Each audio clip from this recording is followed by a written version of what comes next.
Hello, chat. Yeah, it seems like everything is good. Just take you guys a couple of things really quickly before starting off. I think this is the wrong card. I think it can be though. No, it's not. Okay.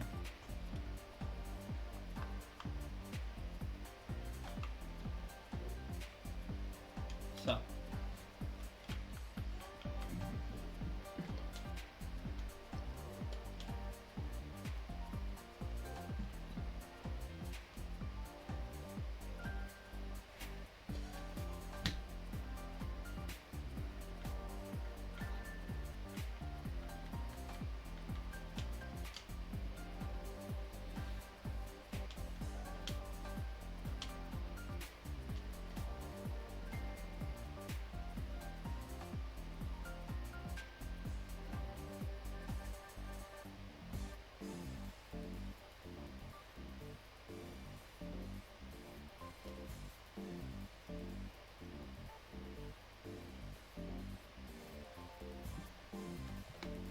Alright, and from the hot screen, okay. Hello, Lester! Hold on. Okay, so PNGs themselves don't seem to work.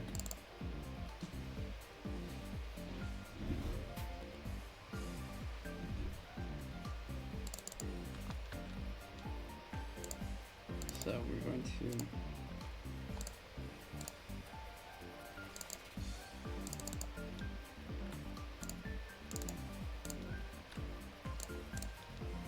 okay, there's two of them.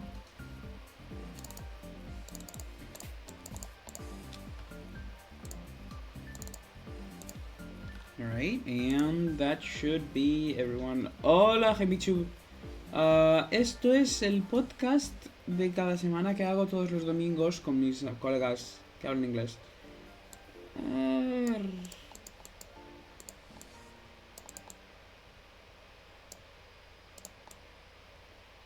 Ponte aquí. Patente en vez de aquí. Y ahora vamos a hacerlo solo. Hello.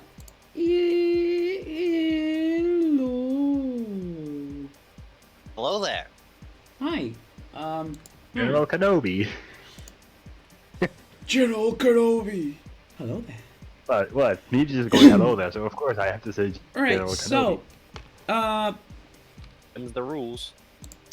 you know the rules, and so do I. Say goodbye. Yep. So we have 2 weeks worth of Roomba of Thought content. Yes. But we are missing a member. Sad. So this week we will do things, but not the ones Mina talked about. So where to start? We have 2 weeks worth of shit to go through.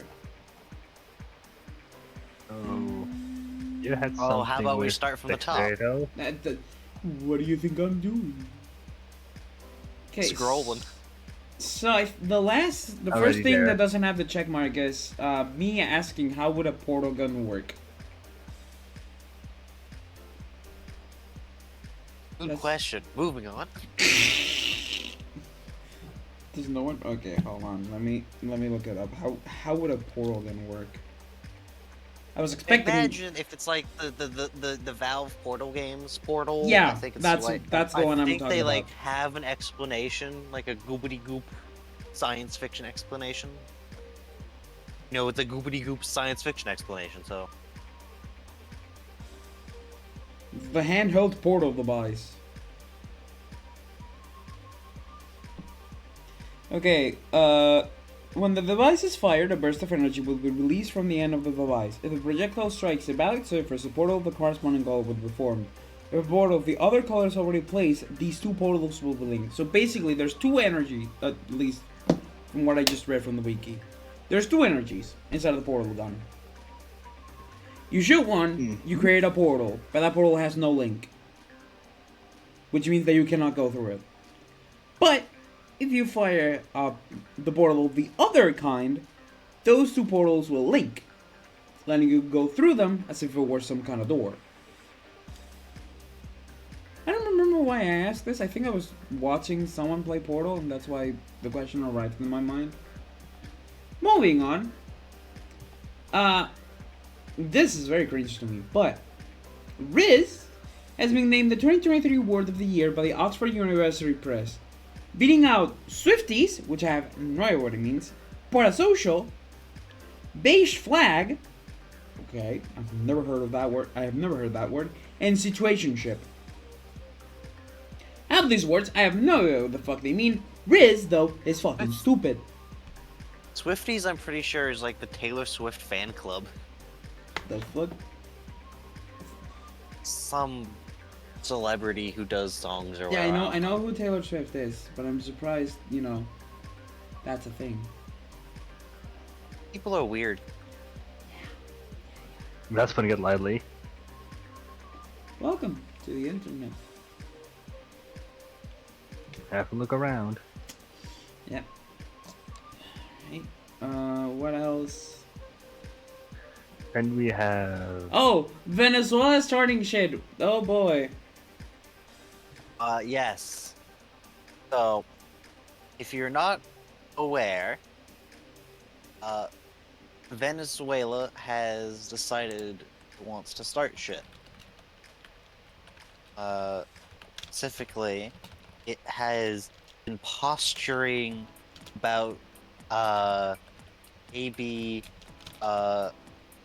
doing a funny special military operation and slurping up 2/3 of the territory of the nation of Guyana, or Guyana, I don't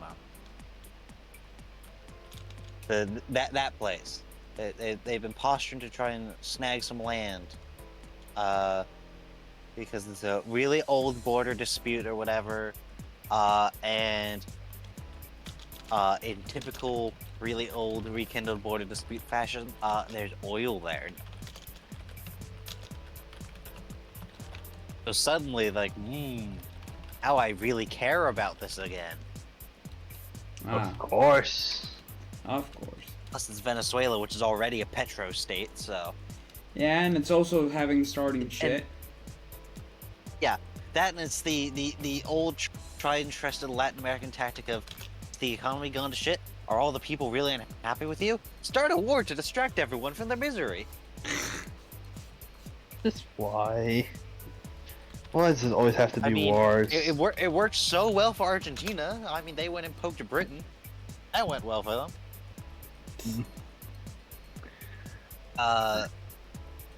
There's also some funny shit, because Venezuela, like, first of all, it's very, very obvious that the referendum they held to, like, get the public approval for it was completely bullshitted, because it had first of all, it had like a 98% yes vote on it. And second of all, it had a higher turnout than the last Venezuelan presidential election. So, sus. Very much so. But the funny thing that happened was the Venezuelan government started, like... You mean the like, dictatorship, because that's basically a dictatorship. Yes, it is, but, but the point is, it had this referendum or whatever had a higher turnout than the totally legitimate presidential election, like Russia has. But the other thing is, so they've been putting out some, like, propaganda flicks or whatever, because of course they are. They put one out that's like the glory shot of the Venezuelan Navy. It's a boat from 50 years ago. No. So first of all, Venezuela. So first of all, South America never exactly was like great naval powers. Uh-huh. And that said, some of the South American countries did in the past have pretty sizable navies. Notably Brazil, Argentina, and Chile. Venezuela's not on that list. So they put out the glory shot of like the Navy, which is they've got a couple fairly modern destroyers and corvettes or whatever, and they've filled out the shot with like transport ships loaded with stuff. And then there's just a fully rigged sailing ship in the middle of the shot. Mm-hmm. Mm-hmm. You know, as you do. Yes. We need to make our 21st century Navy look powerful. What do? A sailboat. A full-on three-masted sail ship. Yeah. Because that makes sense. Because that makes sense. I mean, America still technically has one of those in commission, but we don't. It's not like we use it for like War. anything. Yeah, I mean, to be fair, I actually looked up that vessel that they did was a training ship, which is more than America uses its one for. Mm-hmm. But because America's off sitting in a museum, and basically all they do is once a year they take it out and sail it around, and then park it the other way around. Makes But sense. weather's easy. But yeah, Venezuela, they like had like one of the like Caribbean nations had like a summit, and they like got together and have like agreed, all right, well, we'll not do any of the violence. In part because Brazil saw this and was like, and they did we put a bunch of troops on their own borders, be like, no, you don't.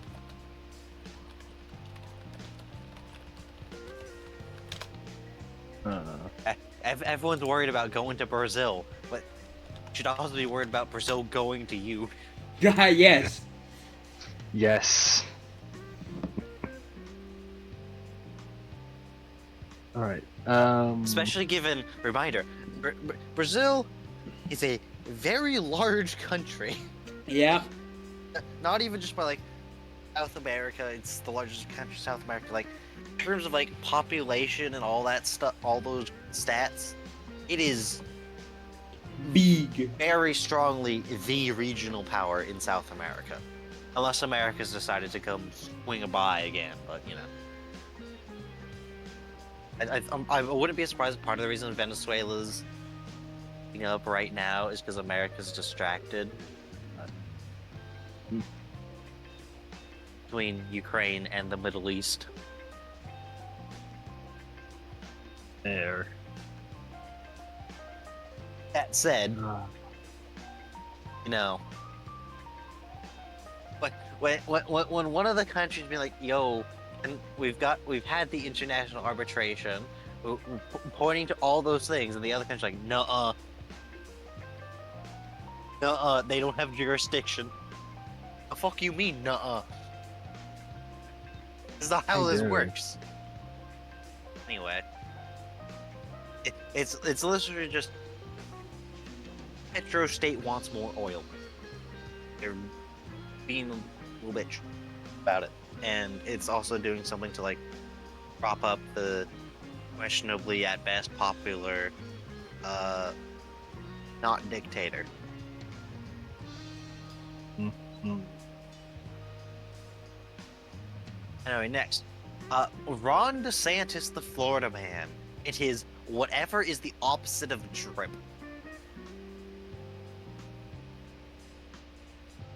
This man has negative fashion sense or whatever. Like he hold on, let me find a picture. Ron DeSantis.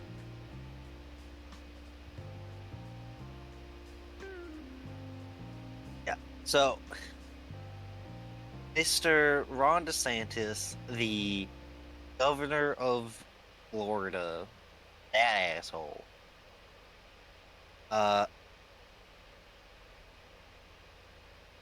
He has an incredible inability to wear. It's mainly his boots that he gets shit on for. We're gonna post some images I've quickly found in images. Where's the... I just found something kind of funny. I was scrolling for Twitter for a moment that I found out that a certain short is banned in Japan. Pokemon short.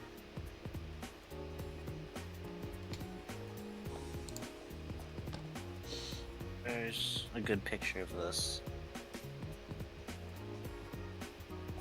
I can't find a good picture of exactly what I'm looking for. But the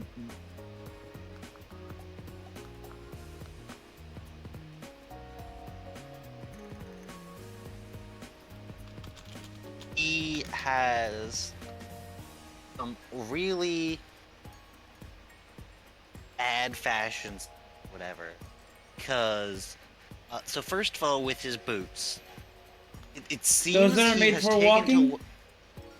No, his boots seem to have several inches of lift in them to make him look taller. We're talking about denies. Maduro? Oh wait. Ron DeSantis, the Oh. governor of Florida. Okay. Ronnie D. Florida man. Oh, that man. Florida Prime. One of the Florida. few people in the running for being more fucking insane of a politician than the Orange Man. The Mango Man. Yes. So he's taken to seems to have taken to wearing boots with massive like lifted heels to make himself look taller, which he denies. The other thing, at least some of the boots he wears seem to be too long, and that they have like several inches extra of just toe in front of his toes, meaning that when he walks, the boot like curls up horribly. There's like one shot I couldn't find a picture of it while looking for it, of like just the entire front of the boot just basically curled straight up from. Oh no, he that was how much greasing it his has to bend. J's. He also wears like his suit pants over the boots incorrectly, meaning it looks like shit, and you can just see like the top of the boot through the pant because the pant has gone over the boot instead of tucked into the boot. It's just, it's not just the fact that he looks stupid doing this. Also the fact he's got like the lifted shoes, but he denies he has the lifted shoes. And they're so excessively lifted is the thing. To the point where the joke is that they violate the Florida anti-drag laws. Anti-drag? Homophobic laws is basically the point.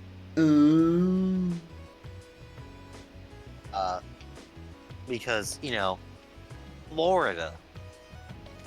Ronnie D of Florida is a man who... He is a really man, loves period. taking Yeah, he is a man who, like most politicians, is a sly motherfucker. However, he is very good at fear-mongering. Taking advantage of the fear-mongering. The of a Florida very wants loud me portion of his gay. base. No, Florida does not. Yes, there it is. It's not Florida wants you gay. It's if you are gay, Florida wants you dead. Bruh. Florida has the most actively anti-LGBT laws in the United States by a significant margin. It's why Ronnie D went to war with Disney.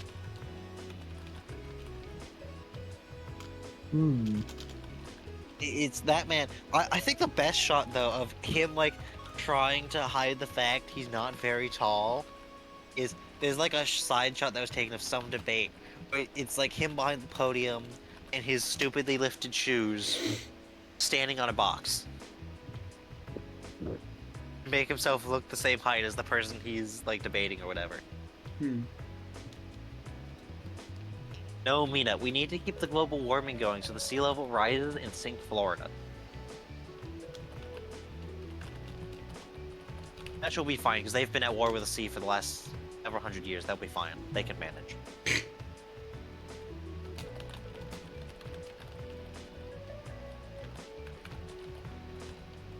Anyway, moving on from Colin Nah. Ron DeSantis L. Jimmy. Jimmy has something. The Americans and their ability to rapidly deploy a Burger King to anywhere in the world.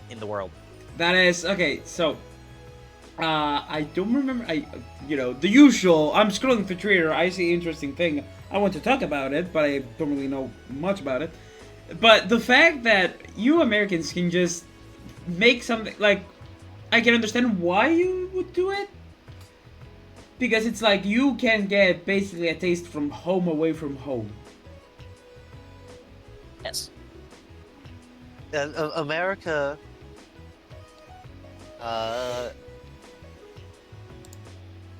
America. It's the picture of what it is. The pictures. It's. I assume a C5 Galaxy that's had a big rig backing in or driving out with a Burger King trailer because the United States has the ability to rapidly deploy Burger Kings to anywhere in the world because America. And the description of the picture though is a reference to in World War II the Americans produced a barge to provide fresh ice cream to the Marines and sailors in the Pacific. Hmm. Because America's out here like, yeah, we're providing ice cream and birthday cakes to our troops on the front line. Meanwhile, Japan's out here fighting in the jungle without reliable access to penicillin. Skill issue. Wow. It's Japan be like, Lamau, we've devastated the American Navy with a powerful first strike. Lamau, what are they gonna do about that? America, observe. Essex class carriers, planned 32, completed 28. Just Lamau.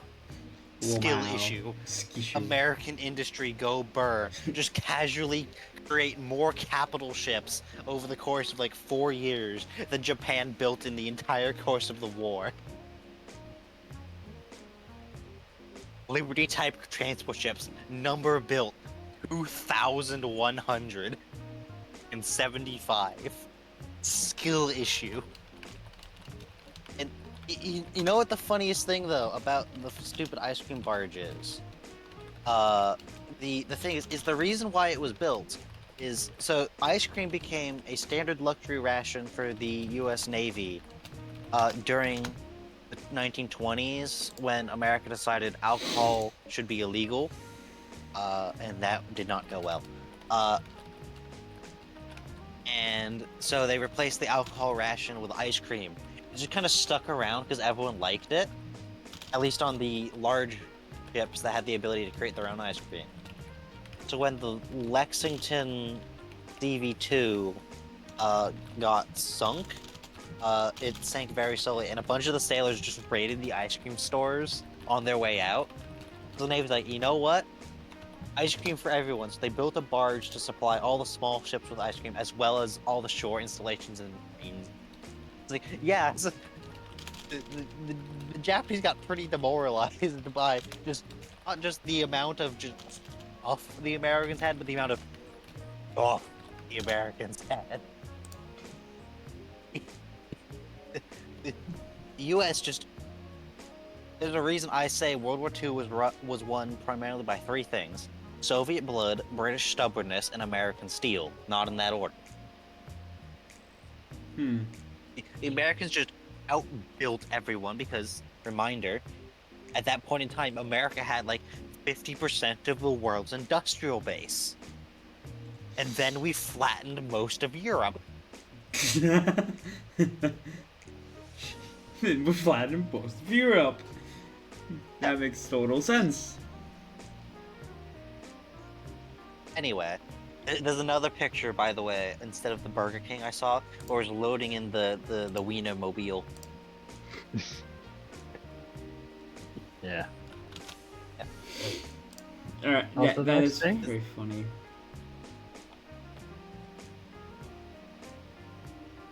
I think so, at least.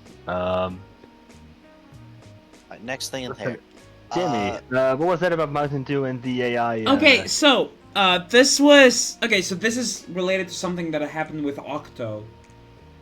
Because one of the streams for Octo, a Mountain Dew bot called Mountain Dew Gaming, for some reason tracked that he was drinking Mountain Dew, even though I'm pretty sure he wasn't, and tried to do something with it. We banned it, and then me looking through Twitter, I see this. So Mountain Dew is using AI to track Twitch streamers drink Mountain Dew while live. And the funny thing is, if you put the Mountain Dew bottle away, they will kindly tell you, put it back there. Jeez, we want the free advertising. Exactly. If they said that, you know what I'd tell them? Sponsor me. Pay me. Pay me the money. Pay me the And tax. then I'll consider it. Give them money for the Texas. Yeah, fair though.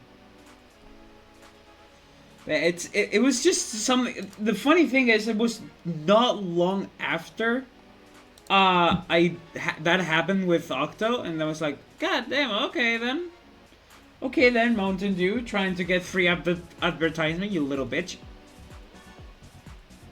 Like it's definitely like it's 100% bots that do it. It's like bleh. Just, you know, a little footnote of technology being kind of absurd, dude. Okay, Meep. What fight? Explain. Almost fight between the teams. Oh, right. So, several weeks ago, there was some like Senate hearing or whatever, like U.S. Senate hearing, where there was a representative from the Teamsters Union who was like speaking or whatever, and he very nearly got into a Confrontation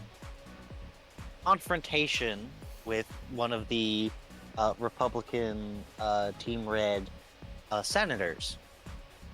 And it's basically just, instead of like actually debating or whatever, they just kept like being like, oh yeah, fight me with this guy. Like, he kept circling around to, come on, fight me. We'll do like, we'll like go somewhere and like do a live stream boxing match for charity or whatever, fight me. That's, like, all he was going off about. And at one point, like, the guy, Teamsters rep, after the senator like tried to like do something, just went me what? Just completely onk. Just complete disrespect. Just annihilate. And I think though the best part though is Bernie Sanders was like doing like the moderation or whatever, and he basically just banged the gavel, telling them to shut up and stay on topic. At one point, he said the best freaking quote, which I actually put in Mina's server a while back. Senator Bernie Sanders. God knows the American people have enough contempt for Congress. Let's not make it worse. Oh.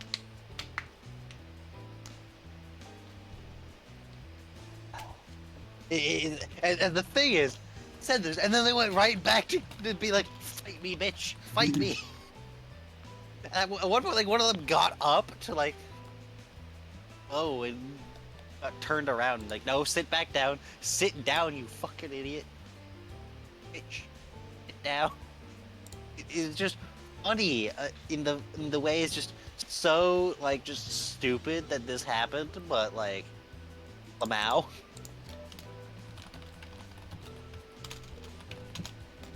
In a way, 'cause it's just so stupid. So, just very quick footnote. I was just scrolling through Twitter a moment ago, and then I just see someone tweet. So I just learned this Pikachu short was banned, and then banned episodes in Japan. Pikachu and Pichu. The Japanese narrator for the short, Sakai Noriko, was arrested in 2009 and later convicted of possession and abuse of drugs. Because of this, the short was banned in Japan and it hasn't been rerun or released on home video or VOD in Japan since then. As such, it was the only theatrical Pikachu short to be excluded from the Pikachu the Premium Movie Box 1998-2010. So Pikachu Pichu is banned in Japan because the narrator of it did drugs. What the fuck? Wow. Wow. They did the weed. Have you two watched Pikachu and I don't Pichu? know if it was weed. I think I haven't. Bruh. I don't think so. I think the only scene that I can think of would be, of course, where Pichu's face in the back, and you know. Or is it something else entirely? No, it's that one. It's this. That's the one. Yep. I only know scenes of it, not necessarily the entire thing. It's good. We should watch it. I should force you guys to watch it or something. I don't know. It's good. Maybe. Hey, Jimmy, you found another victim of the Panera lemonade? Yeah, seems like it. So, December 5th, 2023, Panera hit with another wrongful death suit over caffeinated lemonade. What is going on with Panera? And how does people realize that after the first victim, you know, you should be careful around it? So the thing with it, that I found the Article. the actual thing. No, like some stats on the Panera lemonade that kills you. The reason, I mean, is the level of caffeine in it. It's and the way fact too that- high. Well, it's just a number listed on it for a long time, and it was self-serve, and it was. People don't really understand how much it was. So here's for the standard like 30 ounce, I think it is, cup or whatever of this lemonade. How many cans of Coca-Cola do you think would be the equivalent for the amount of caffeine? 10. Oh, More or less. Percentage of caffeination, right? how for a 30 ounce cup of this Panera lemonade that kills you? How much caffeine is it in the unit of measurement we're using is cans of Coca-Cola?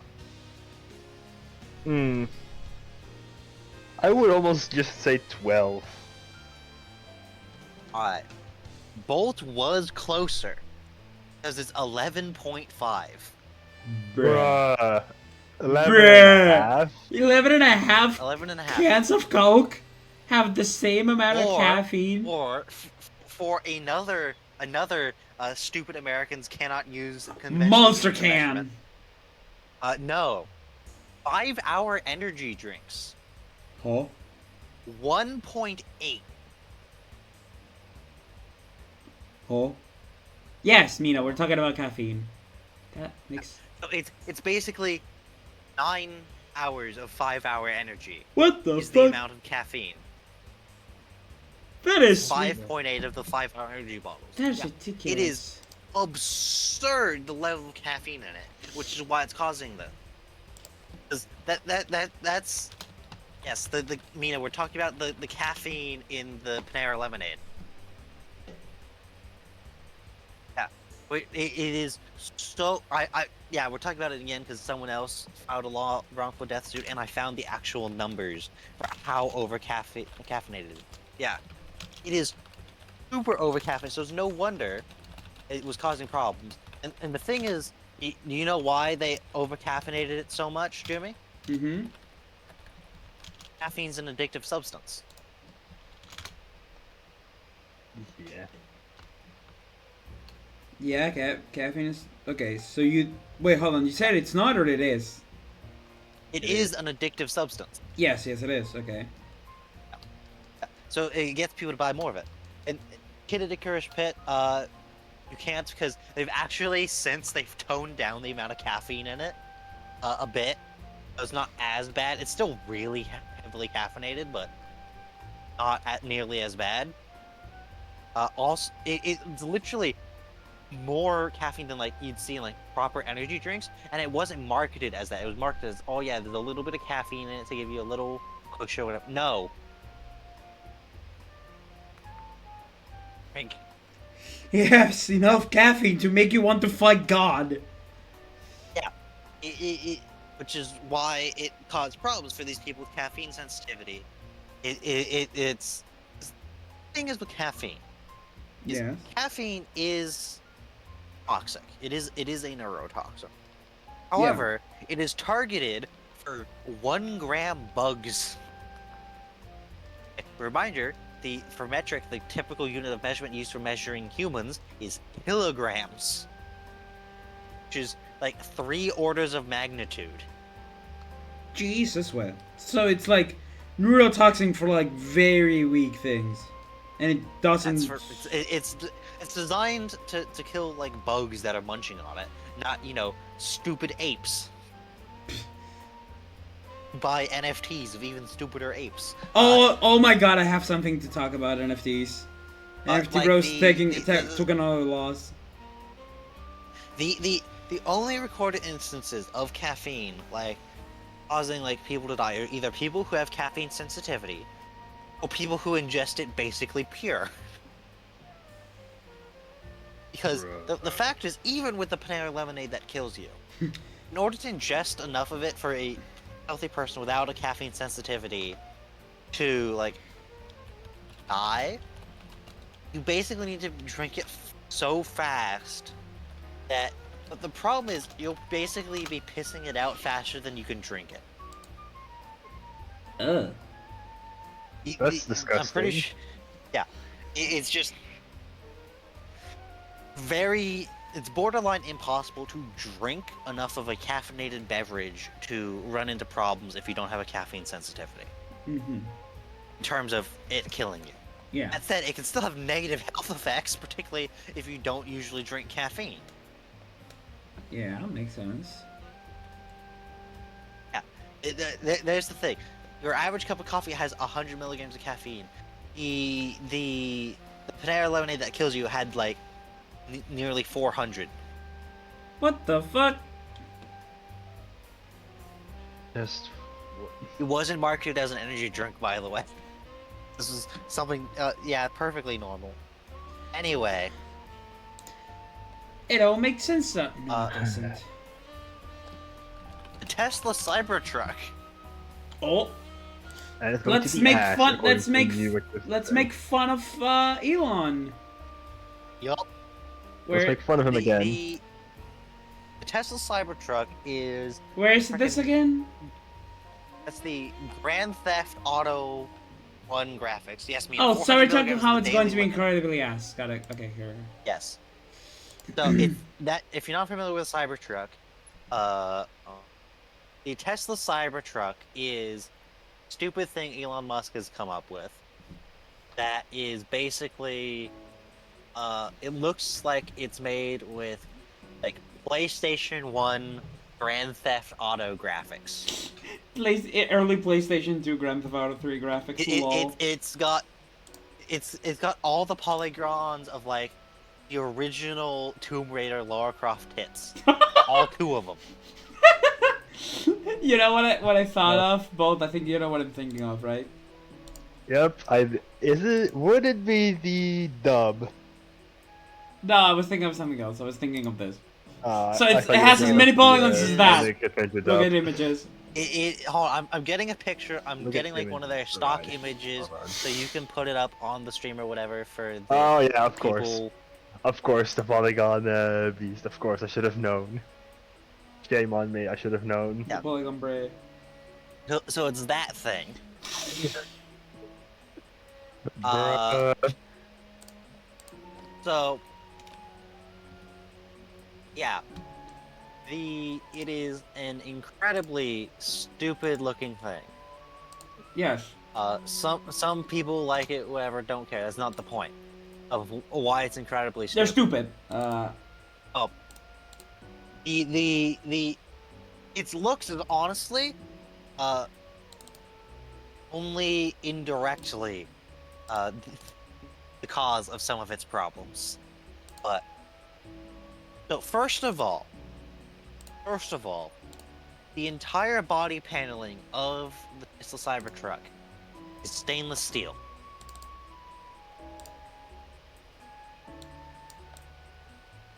This is Cybertruck, by the way. Because yeah, the Cybertruck, an electric vehicle. All right. First things first. The entire bodywork is pure stainless steel, not even painted. What is this, the DeLorean? So first of all, that means apparently from the people who have seen them up close, a lot of the panels don't quite fit together right. Mr. Elon Musk wanting his micron tolerances, not gonna happen. Because, you know, cars usually aren't made out of pure stainless steel for a reason. So all the machining doesn't work properly. The reason is apparently Elon Musk wanted, like, the doors and windows and shit to be bulletproof for some reason. I don't fucking know. Yes, Kid Icarus Pit brought that up. Yeah, where, yeah, Elon Musk, like, at the reveals, like, oh yeah, the unbreakable bulletproof glass of the windows, throws a rock at it. And it cracks the glass, because that's how bulletproof glass works. And then he's like, oops. I guess it wasn't fitted on this model. No, Elon, you're just an idiot. Being bulletproof doesn't mean everything just bounces off and doesn't do anything. That's not how it works.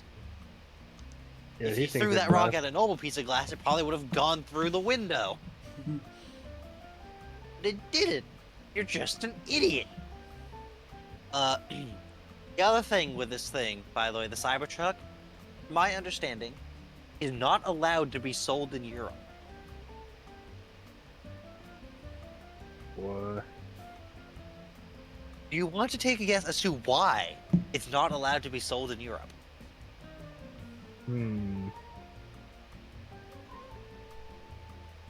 Because of Why safety do- regulations? Yes, Jimmy. Because of safety regulations. I fucking knew it. Specifically, pedestrian safety regulations. Because the Cybertruck apparently fails those real bad.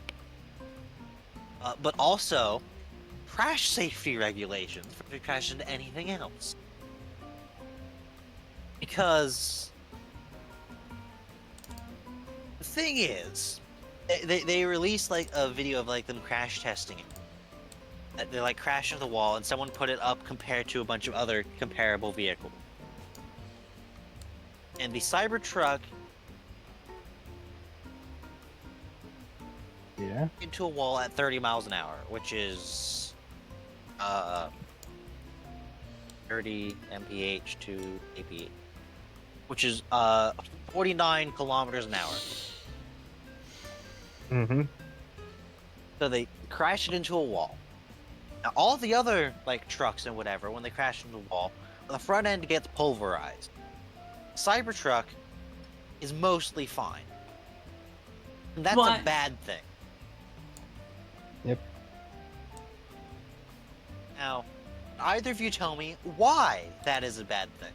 Because that means that the force of the impact is at the car, but it's instead of the people inside of the car? Yes! Because the Tesla Cybertruck has the crumple zone technology of the 1960s. Bruh. Because the whole point, the reason modern vehicles, if you bump into something, the front end just disintegrates, is because the front end absorbs all the energy. Meaning, in the Cybertruck, which it doesn't do that, you absorb all the energy Which is a bad other words, you thing! crashing into things. Also, Which, don't mind me. I just funny put up thing about dancing bread. humans, they tend to turn to goop. Yeah. So yeah.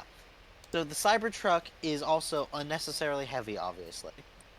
The other thing, by the way, for the Cybertruck is, so what would be the practical use case of this as like a practical vehicle? None. Exactly. Oh, you know, like Uh, SUV, like modern SUVs and pickup trucks. like Sorry. modern pickup truck specifically, because the truck bed of it is the size of your modern American pickup truck, which means it's tiny. Because American pickup truck beds have shrunk significantly. Uh, so for Bolt, here's a way to like make it understand for you specifically why this thing's so terrible.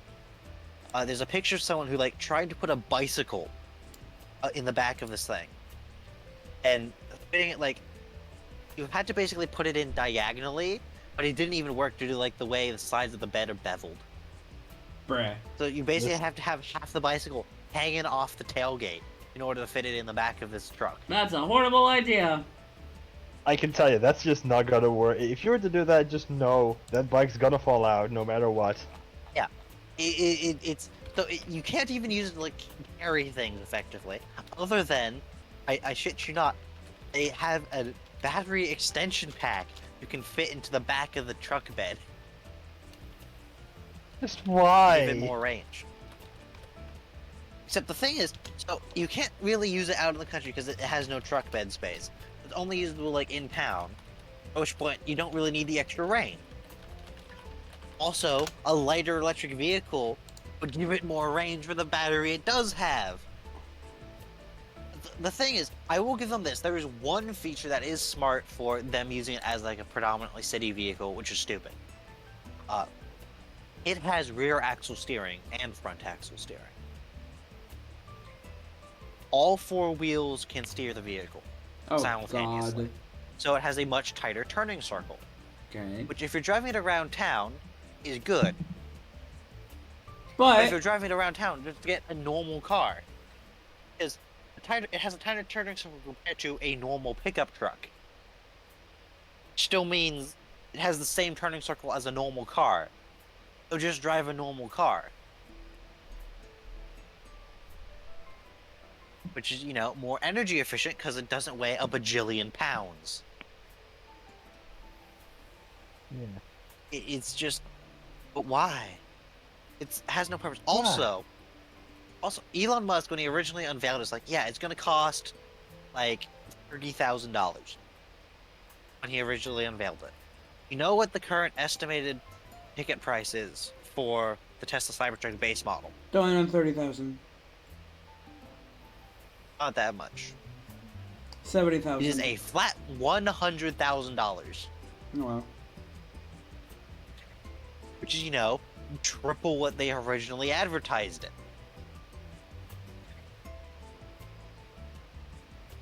Or, also, by the way, the truck bed has a cover that you can deploy to cover the truck bed, which means the center rear view mirror doesn't work. Oh.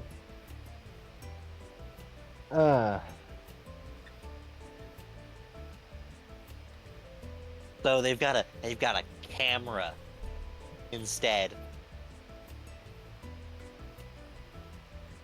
Which, to be fair, it's not the only vehicle that has a camera instead of a center rear view mirror. A bunch of American minivans have that. They've got a deployable screen to entertain the children in the back. However, it blocks the center rear view mirror, so they've got a camera instead. Because why not? It means they can sell you more crap in the vehicle. Just the whole thing has no practical point. There's just no reason for it.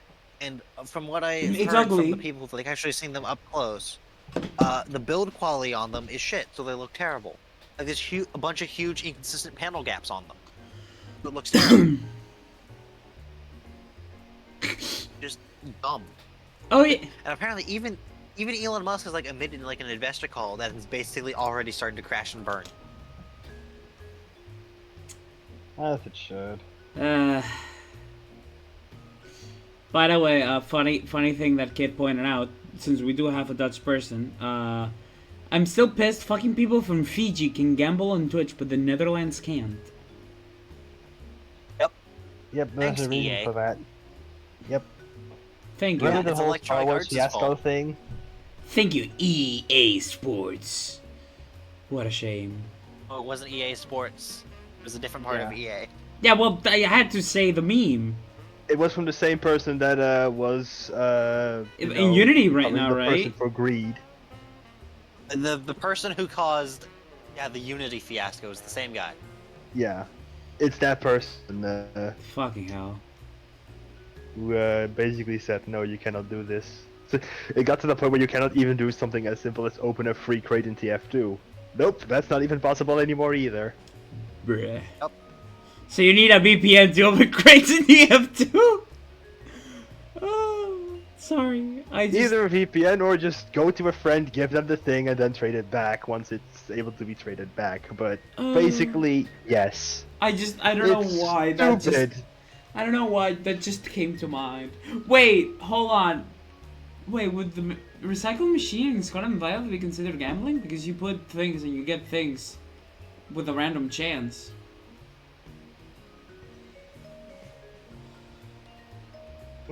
Anyway, this week was my birthday. Yippee! No. Mostly just quick thing. I've been giving some money. I'm going to save some of that for the Switch Online. I got some shoes. I got a Hama bead fish. And I got a poster for the Evolutions plus Pikachu.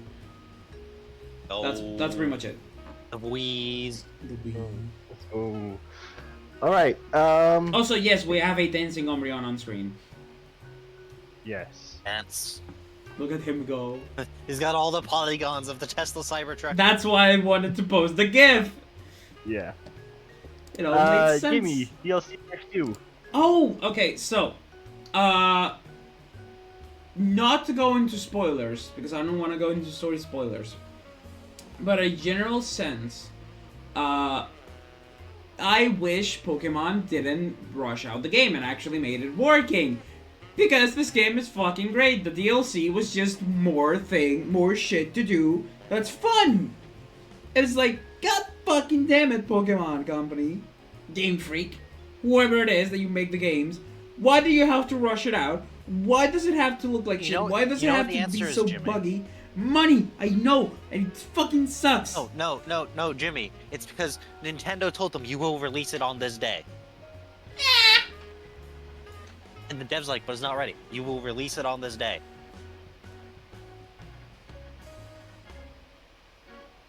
Just fuck my That's why. life.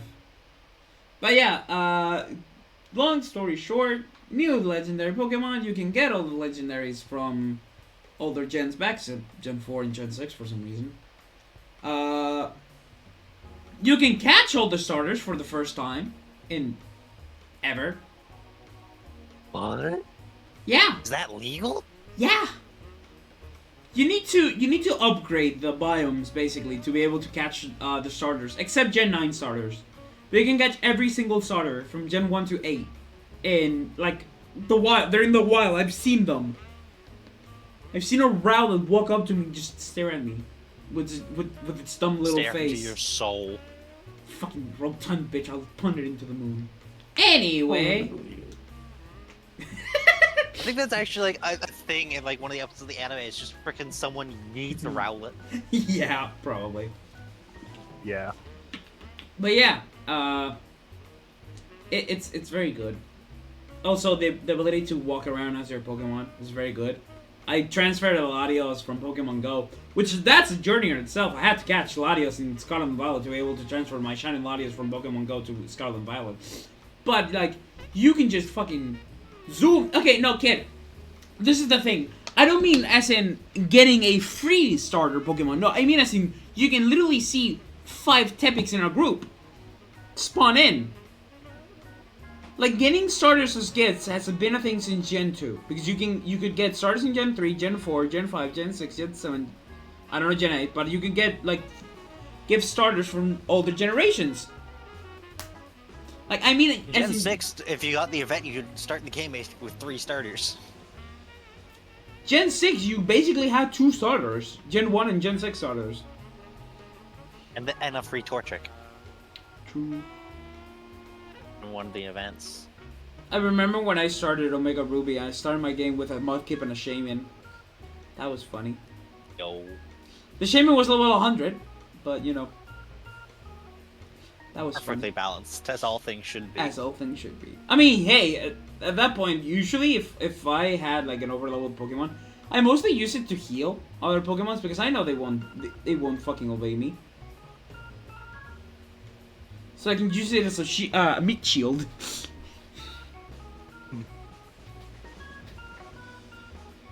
But yeah, it's good. I'm missing 2 Pokemon to finish the dex. Reminder: this DLC came out the 14th. I've been playing it non-stop. I finished the story on the 15th. Because I wanted to wait for the Pokemon Home update so I could.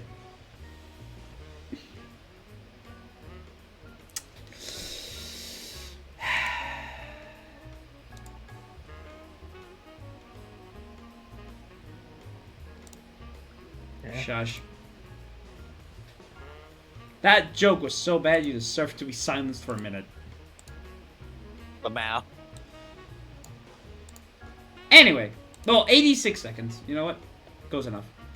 Anyway, but yeah, it was good. It's very fun. Also, I'm not going to spoil how, but you can get a Meloetta, like a wild Meloetta, in Blueberry Academy, and like the way you get it, it's like the most you know, Mew on you can find a Mew under the truck kind of deal.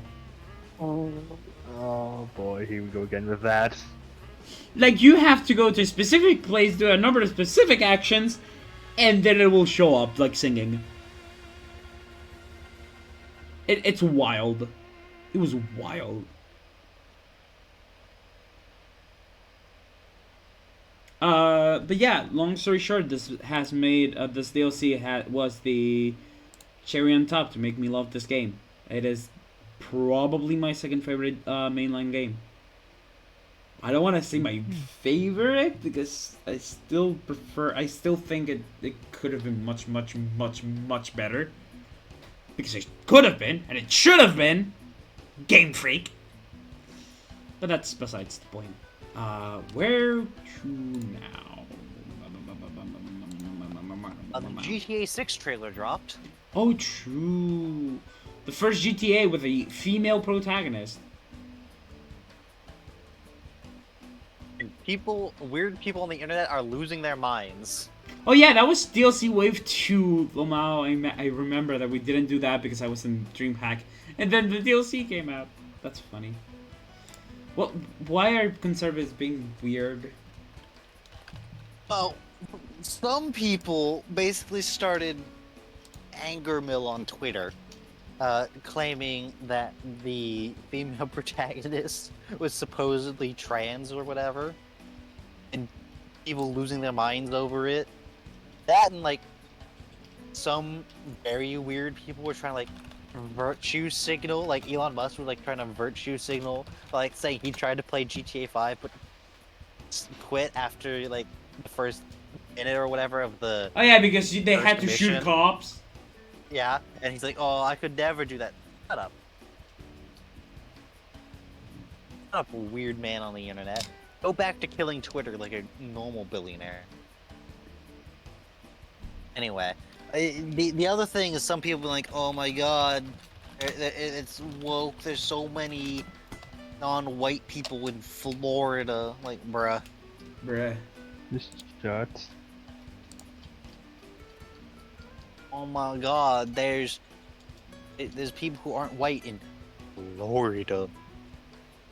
Oh, you know, God, Florida. like the third most popular state in the country, home to many people. Not all of which are weird witch white guys. It's just fucking hell. It's some people find a way to complain about everything, and I don't know. People are stupid. Yes. More of the story. A lot of people are fucking stupid. And they deserve to be smacked in the head and the back of the head with a ladle. Yeah. Meep. Elon Musk also continuing to drive Twitter into the dirt. He's doing it still, huh? He's always done it. Yep, he's still doing it. He's still working on it. Yep, continuing to. I don't even remember exactly what it was I was going to talk about there, but it was something about him continuing to basically piss off his investors. Meanwhile, the Twitter CEO that he put in charge because he was driving the company in the ground was like, please stop, please, trying to save this train. Daddy Elon, Stop please. continuing to. Yeah, basically.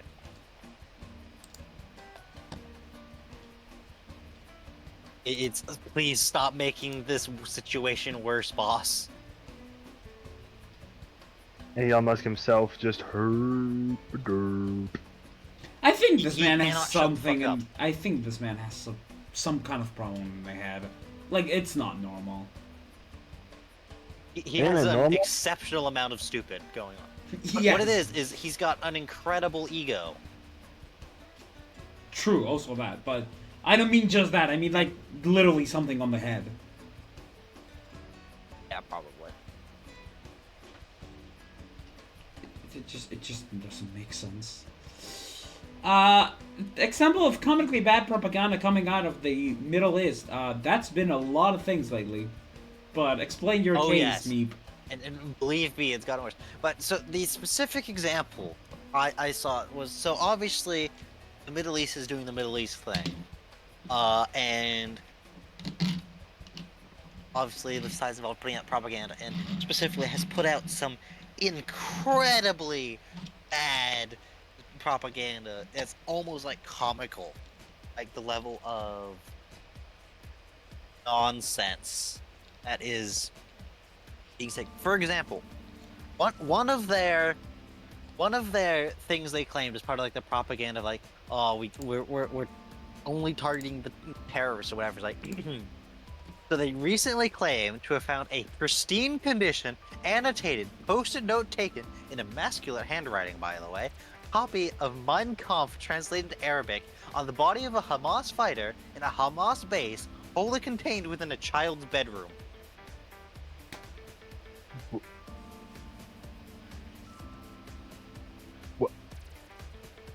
Huh? Exactly. What the fuck? Who the fuck's gonna believe that? Who the fuck's gonna believe that? No one. There's so many levels of unbelievability in it, it's almost comical. Well, no, it is comical. It is comical, and that's the problem. Because it's just... Like, you could just... like, half the stuff out of it. And it might be believable, but it's because you added so much unnecessary crap that's unbelievable for no reason. Like, why? Because they're having to justify their ongoing stuff in the Gaza Strip because a lot of foreign nations are like, maybe calm down a little bit. You might be overreacting because they're. Because the thing is, it's like they've gone into the Gaza Strip, which is not very big. It's very small. A whole bunch of people. They just keep bombing it. They send like the ground troops in. The thing you'll note is they like never actually talk about like any like battles with like Hamas or whatever, because they're not. They're basically just like walking in. Occasionally, maybe they'll get shot up by like a guy with an AK-47, and then they just remove the entire block with bombs. And the thing is on it, it's one of the other reasons a lot of people are really upset at them, is the number of journalists that have gotten killed. like ridiculously, and it's not just like, oh, they've gotten caught in the crossfire or whatever. It's like there's a whole list of them that's like killed in an Israeli airstrike, killed in an Israeli airstrike, killed in an Israeli airstrike, and it's all like either on their homes, and there was at least one where it was on a refugee camp. Like, bruh. It's a huge mess, and there's a reason they have become support for Israel has become very unpopular in large parts of the world. This makes no sense. Yeah, because they're basically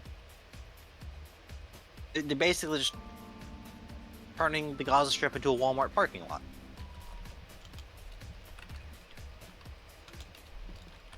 Is basically what's going on, and a lot of people are fairly understandably upset at them for doing that. Why a Walmart?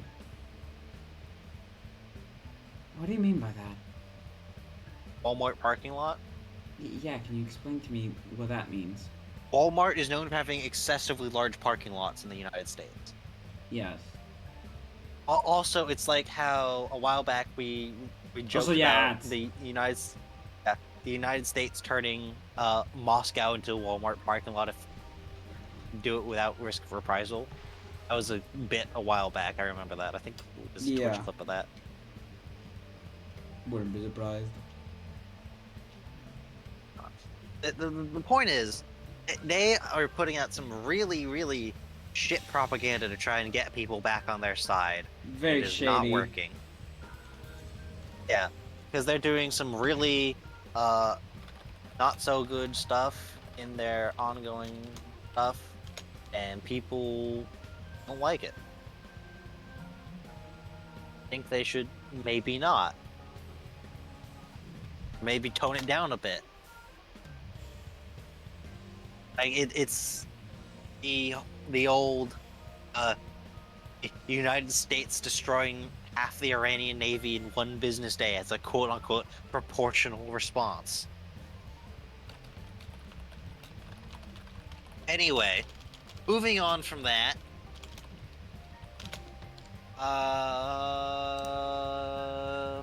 Let's see what else we have. Jimmy has anime studio got burned down. Okay, so I would want Someone to talk attacked about the this weebs. with.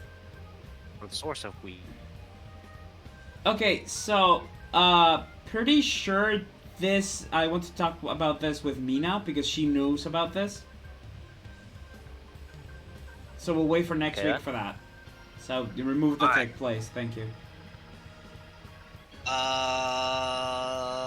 Media. Oh yeah. People are not happy with this. Mobile update. People are not happy with this one. Oh boy. Have you? Bolt's gone, so you know. So I guess we get to talk about this one, us too.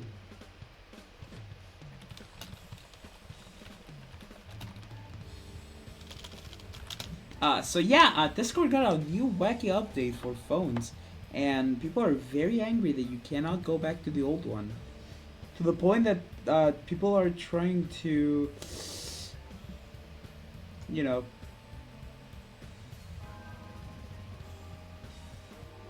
that they can't turn back to the old update. And I find it very funny because I'm kind of fun with the update.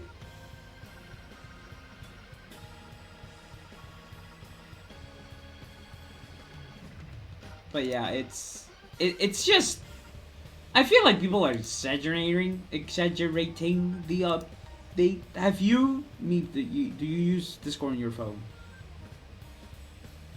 Usually not. I took a look at it and it's like it's different, and I do prefer the old one, but the new one's not bad.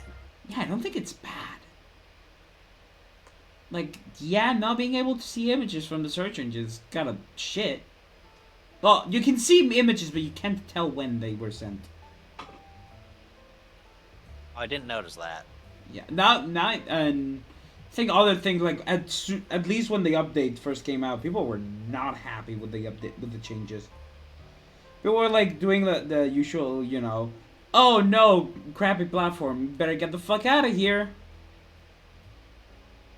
For me, it's like I kind of Right. can't leave because my friends are here. You know, I will get a lone bean if that were to happen, and I don't want to become a lone bean. So yeah, generally said, it's just fucking Discord's wacky new It- update. It's meh. Uh,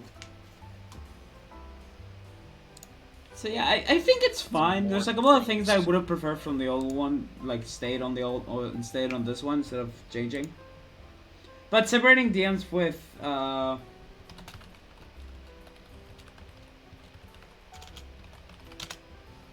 but yeah, generally speaking, it's not awful. Could have been better. Uh It's people losing their minds over things that don't really matter. oh yeah. Okay, we'll skip the pilot sucked out of a plane window. Because I want to talk about yeah, have you heard of Fortnite Lego? Lego Fortnite. Ow. Basically, Fortnite made Lego mode, which is sort of like Minecraft. Okay. And first day, people were already recreating 9/11 Why? because if you give gamers the tools, they will recreate 9/11 every time. Okay. And then it's like a game dev responding to the image. Game dev here. Every time I've advocated for releasing tools like this, we have to hold a discussion about this scenario, and it's always extremely funny. People are fucking wet. Is that and making ongs. Yeah, it's either 9/11 or gigantic fucking dongs. It's one or the other. Welcome back, Bolt. Yep, boom. Yep. Hello. But yeah, we were talking about how Lego Fortnite. There's already people that have made 9/11, Yeah. which is kind of funny. Much like what just much like what's there in that post. If you give them the tools, they will just do it. Yep. It's either penises or 9/11s. Or both. One Or probably both. or both. 9/11 into a pair of giant penises. Exactly. So, we get to point a laugh at, Bethesda? Who made Starfield? I think Bethesda? yeah. It's Starfield. Howard. Oh, we get to point a laugh at Todd Howard because he won no awards at the Game Awards. It's Todd because of Howard's Starfield. company, whichever one that is. Bethesda. Yeah, it is Bethesda. Yeah. Yeah, of course. It's Fools who fucking can't Skyrim. Yeah.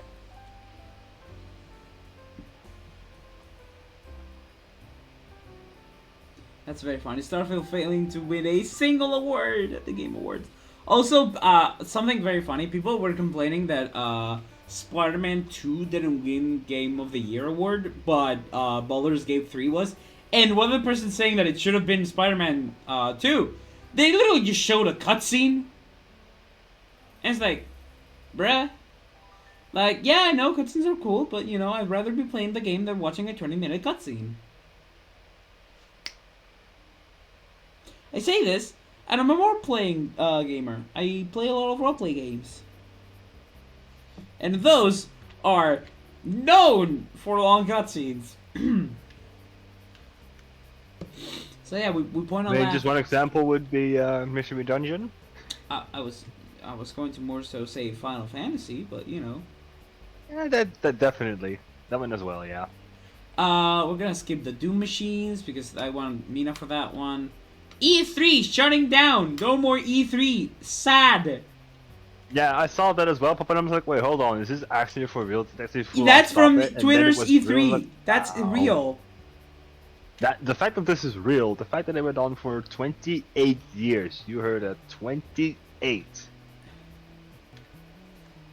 Oh man. Whew, boy. A lot of things happened at E3.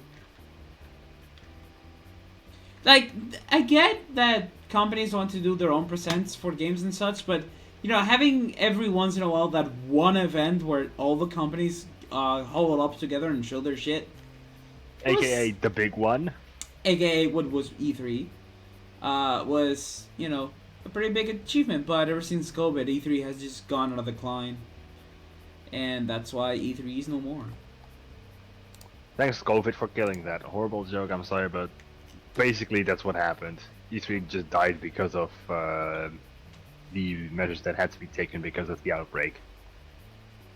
So, Meep, Yes. we're moving to American politics. Pennsylvania passes a law incentivizing private companies to buy publicly owned water systems. Now residents are seeing their water bills skyrocket. Hold on, which one was this? Here. Oh, that one. Yeah, that one, that was... Since you I responded didn't to really it. look into that one too much. I responded to it briefly, but it was more just the, oh no, how could anyone have possibly have foreseen this? They privatized a service. I'm gonna quote my exact thing, okay? Privatizes public service. Service is one which, by nature, competition does not exist. Private entity charges more money to make line go up to the detriment of the public good. Big Surprise surprise Pikachu face. Surprise Pikachu face. Yeah. Yeah, who could ever have seen that coming? Not a surprise. Whoa!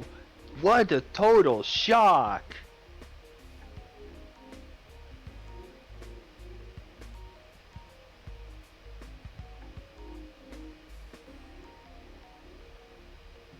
And then silence. It's just That's really all I have to say on the matter. yeah. It's, Just nothing. it's Just kinda nothing more than stupid. just It's surprise just kinda- guys. Just nothing more okay. than that. That's enough. TikTok being cringe. Because of course. What? So have you? Did you not see the tweet that I sent about shifting? No. Okay, so actually something that I have info on. Oh my god.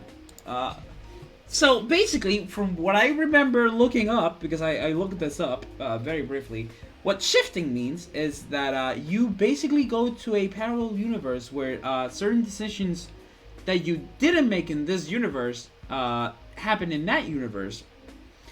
And I'm going to just post the image in here. So just give me a second.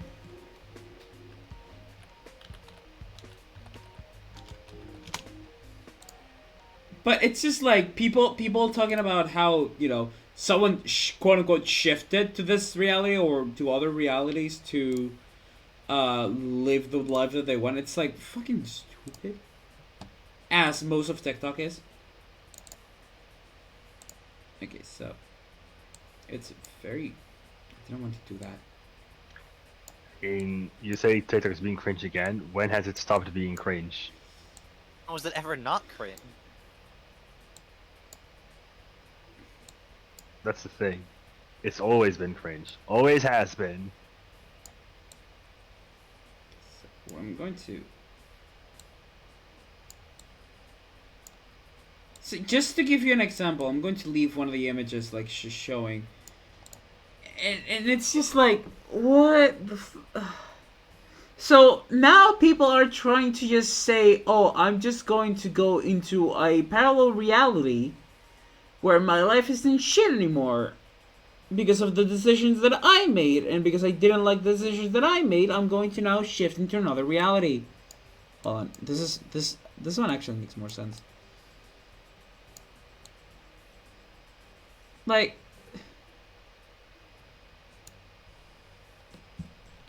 what is this? Oh. I don't fucking know, okay? What is... Honestly, sometimes real life feels more of a fucking simulation than actual movies about simulations. Like, this shit don't make sense. This shit shouldn't be real.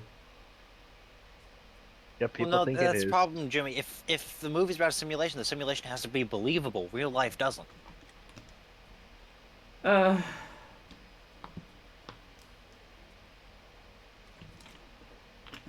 Fucking humanity has failed. Yeah, humanity is just. Yeah, what? Yeah, okay. Yeah, okay. So I'm not the only one who. You know, at least we have a group of people here with some kind of common sense because what the actual fuck? When the actual flying fuck is this kind of shit, it makes no sense. But you know, it's just new trendy thing. It's just New trendy Why? thing. I want to leave this cursed plane of existence. yeah. U.S. politics seem red constantly getting hit by Twitter. Readers added context in a way that is both funny and depressing. Alright, so that. Are you familiar with the Twitter thing of the user added context, the community note, or whatever it's called? Yes, so much so that yes, I know about it, and I also know that Elon Musk is angry about it because he actually deleted He, context. Like readers have added context from one of his tweets. He threw a yeah, fucking because hissy fit. yeah, because he was spreading false information on Twitter and he got clapped for it. And yeah, that's basically the crux of it. Is the team red in U.S. politics keeps saying shit on Twitter, and people are like, And then they're you're like, "The lying. fuck you Shut up. mean, nah?" Well, it's not even the fuck you mean nuh-uh. It's people legitimately going nuh-uh because it's these people like saying things that are just nonsense. Like I think one of the famous ones was one of the people who very loudly is against like sending money and aid money to Ukraine or whatever. He's like talking about said something about how the money could better be spent like spent on like American citizens or whatever, blah blah. And the community notes this senator was one of like 5 who voted against doing this when it was an option. Or like it's I forgot exactly what it was.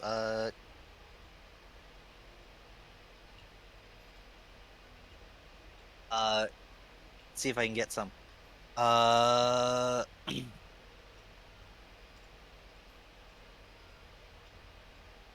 Let's see. I will never understand politics, and it's more. Oh, here's a good one. For the community of Elon Musk community notes. Elon Musk talking about the rollout of community notes. Right next to Elon Musk getting community noted. Yeah, basically. Someone complaining about saying abolish community notes. A person was previously called out by community notes for misrepresenting law. Uh, uh, Huh. let's see. I'm trying to find some of the good ones, but I know it was. Hold on. It was yeah, this guy. Uh,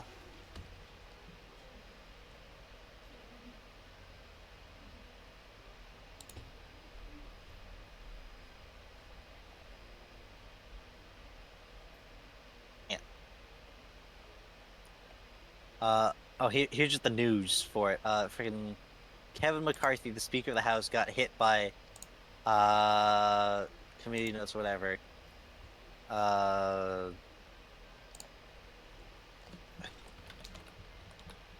it was. I'm struggling to find it, but it's like a lot of them basically keep saying things, and then the community is like, "Nuh-uh, that's not true." And just generally a lot of stuff about that is basically the point of it. It's like they keep going and like saying things on Twitter, and then Twitter's like, actually, to them, actually, you're lying.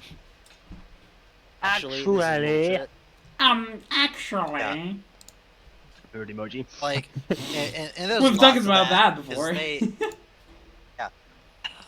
I've lost a lot of the things I found for these kinds of things, but it's basically just they keep getting community noted for lying, and it's funny that they keep getting community noted and clapped on, but at the same time, they keep lying to people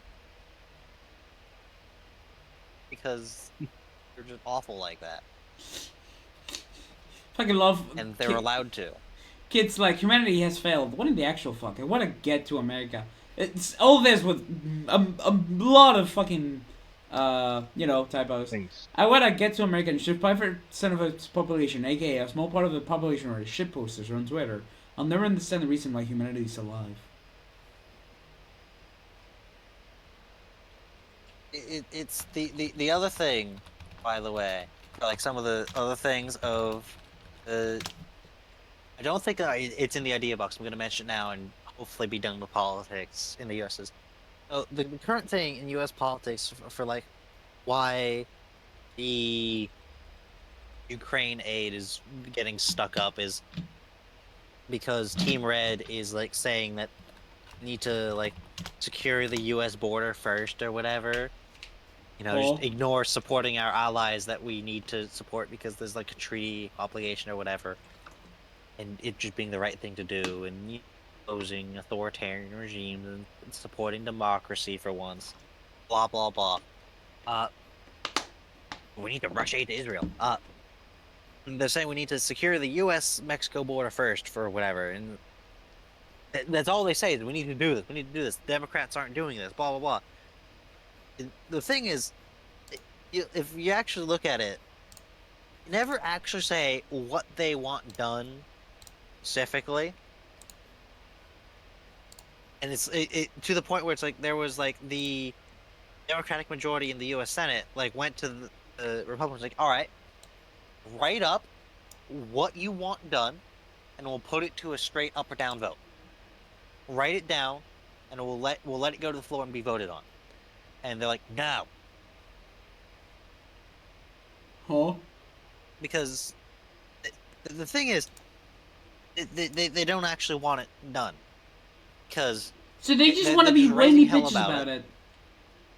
Yes, because if they're whiny bitches about it, they can use that to campaign on. The thing is, if they actually did get it done, you know what would happen? What would? Joe Biden could go to the GOP areas and be like, hey, look at this policy I got passed while I was president. For me, guys. It's an election year. Oh, no, so they're intentionally just playing politics to be annoying and contrarian because it benefits them. And their friends and whatever, and Putin, who they like for some reason. Because he's the authoritarian, I guess. I don't know. Because for some reason, the red side of American politics really likes Vladimir Putin. Huh? Oh, let me guess, because he's being a dictator right now, and they like that idea. Yeah, because I don't know. Because he has some vaguely similar political stance, like some of like the culture war issues they like to parrot. Like he's very anti-gays or whatever. So they like that. Let the gay people be! Let them be gay and do crime! Actually, don't let them do crime, but let them be gay and happy. Well, the thing is, in a lot of those places, being gay is the crime. Let them be gay, but don't make them feel like they're doing a crime for being gay. It makes no sense. It's just... being gay is... Okay, this may sound incredibly homophobic, but I feel like being gay is an ideology. Or some sort of. You're like, man, it's what you have as an idea of what you like as men or women, if you're a woman. Does it make sense? Am I explaining myself? Well, in a way, yeah. It's like, we don't like that idea. No, no, no. We don't like that. No, no, no. You're going to jail because it's what you like. It's like, bruh. Something Okay, something that it has happened a lot though, that I feel like more and more is happening, and I don't think it's a good idea. A lot of like LGBTQ propaganda feels like it's like trying to push it down our throats. Yeah, I think there is a bit of maybe overcorrection on some of the things. Okay, so I'm not the only one. Got it. Yeah. And that's by no means the only kind of thing that I feel like there's maybe been a bit of overcorrection Feminism. on by some people. Uh, But some of the people where it strays from being, oh yeah, wanna be like the equal rights whatever to try and overdo it, but at the same time, a lot of the people who say that I feel like are really overblowing that level. It's like maybe it's like a little bit kind of thing yeah. at most, and it's like some people, but it's mostly like the weird people anyway. So Mm-hmm. It's just like it's just weird people being weird people. the feminazis. Have you guys heard of that term before? No, but I don't need to do much thing to try and imagine what it's trying to refer to. Okay. Because there's a lot of those, especially lately. And okay, this I hate saying these kinds of things because I don't want to be put as a bad person, but it's like Don't want to come off as exactly. I don't want to come off as a bad person, but it's like these things just kind of sick me to the stomach because they make no sense. How lately, especially considering our society, how just if you're a woman, you can, if especially if you become an influencer, you can just get away with shit you really shouldn't be allowed to. yeah, thank you, and basically have like a cult following of people. I mean, it's not like those are like the only groups of people who have that, but yeah. Yeah, but lately it's the most common thing that you can see on the internet. And it's like, yeah, if you like this content creator, great. But like, if they're not a good person, I'm not going to. You know what I mean? It's like, yeah, the content's good, but they're an awful person. Kind of deal. Yeah, that's a lot of content creators seem to get away with shit they really probably shouldn't. Yep. Because famous. It's the same. It's You know what's been happening? YouTube's like becoming like a muted version of TV, and not just you, just like streaming platforms too. Jimmy, you know what it is? Rich and/or famous people have always been able to get away with shit they shouldn't. Yep. Because they're rich and/or famous. Yep. Or both. Or usually both. Oh, yeah, that's the and/or. That's the and/or. Yeah. And it's just ridiculous, but yeah, that's just things sometimes is It is what it is. It's obviously there's people on both sides of it. There's the reactionaries, there's the people who've always been awful, there's new people on the other side who are being awful from bad ideology, because there are people on both sides of any political aisle who are assholes. Yep. People are assholes. There's always an extreme. To everything, there's always an extreme to it. Yep. And on some things, it's just like everyone thinks that the extreme is the norm. Sorry.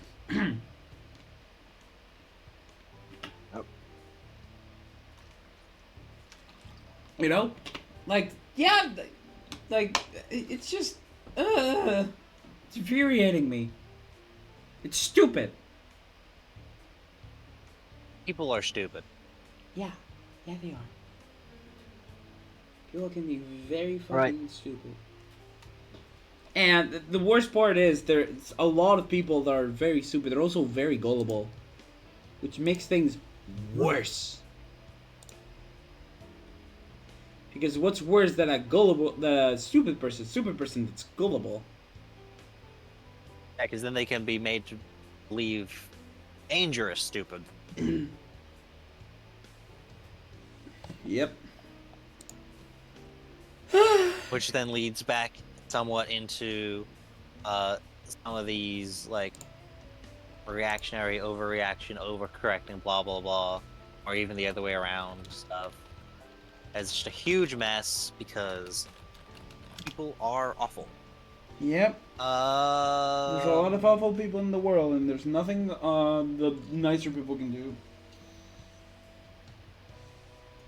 Anyway, hopefully moving on from this kind of thing. Yeah, we can move on. My bad. The Greek Prime Minister absolutely roasted England recently. Honestly? Bathe. Yes. So, here it is. Quoting like the news article or whatever. Quote, Greece's Prime Minister says he would steal some ancient English art to compensate for the stolen Parthenon marbles. Quote, if any actually existed. Damn.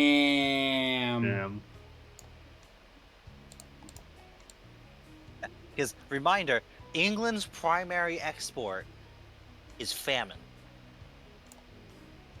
Oh. The way you say that, it's famine. It's like, bruh. I mean, am I wrong? Yeah. Look, all they export is problem. Yep. Like they England, Britain, British Empire has exported two things: famine and opium. They only could export opium because they colonized somewhere else to grow it. The only other thing they export is conflicts in the Middle East. Ah. That's... Yikes. Their inability to draw lines on maps properly. Oh boy. I'm sure that wouldn't make a problem. And it was everyone's problem. Whew.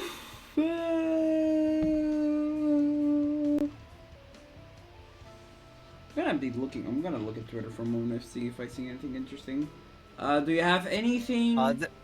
There is one more thing I have in the idea box, and it's a weird the like fact kind of that trivia the US thing. municipality is not allowed to have a standing army. Yes, by the U.S. Constitution, the United States is not allowed to have a standing army.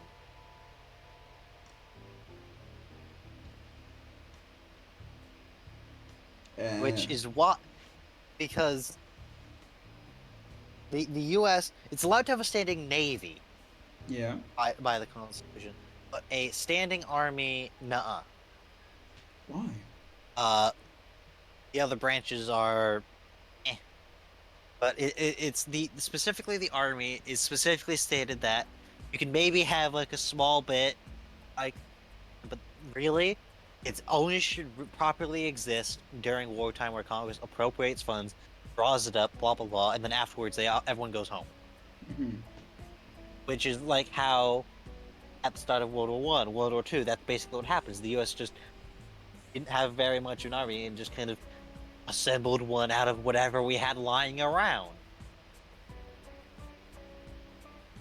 Which is kind of weird to think of nowadays when the U.S. has all the guns all the time, or its military, super good stuff. But it's like, really, for like most of the U.S. history, it went towards like, all right, what do we have? What do we got? Which is why the U.S. tend to have a kind of mismatch of equipment quality. It's like, we went into World War II, yeah, we got the M1 Garand, we got standard issue semi-auto rifles for everyone, cool. We don't have a light machine gun, though. We got the bar and we got a box. It didn't really work. Or then it's like, oh yeah, we got the Thompson submachine gun. This thing's great. Problem, it costs $1 bajillion.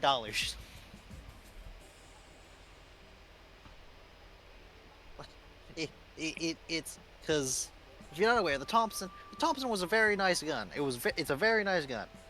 The thing is, in 1940s dollars, it cost the U.S. $300 a unit. And that was after they simplified and cheapened it a bit. Which is why partway through, They replaced it with the M3 grease gun, which, like most submachine guns, is a tube with a bolt that goes back and forth. Which, take a guess in 1940s dollars, how much those cost per unit.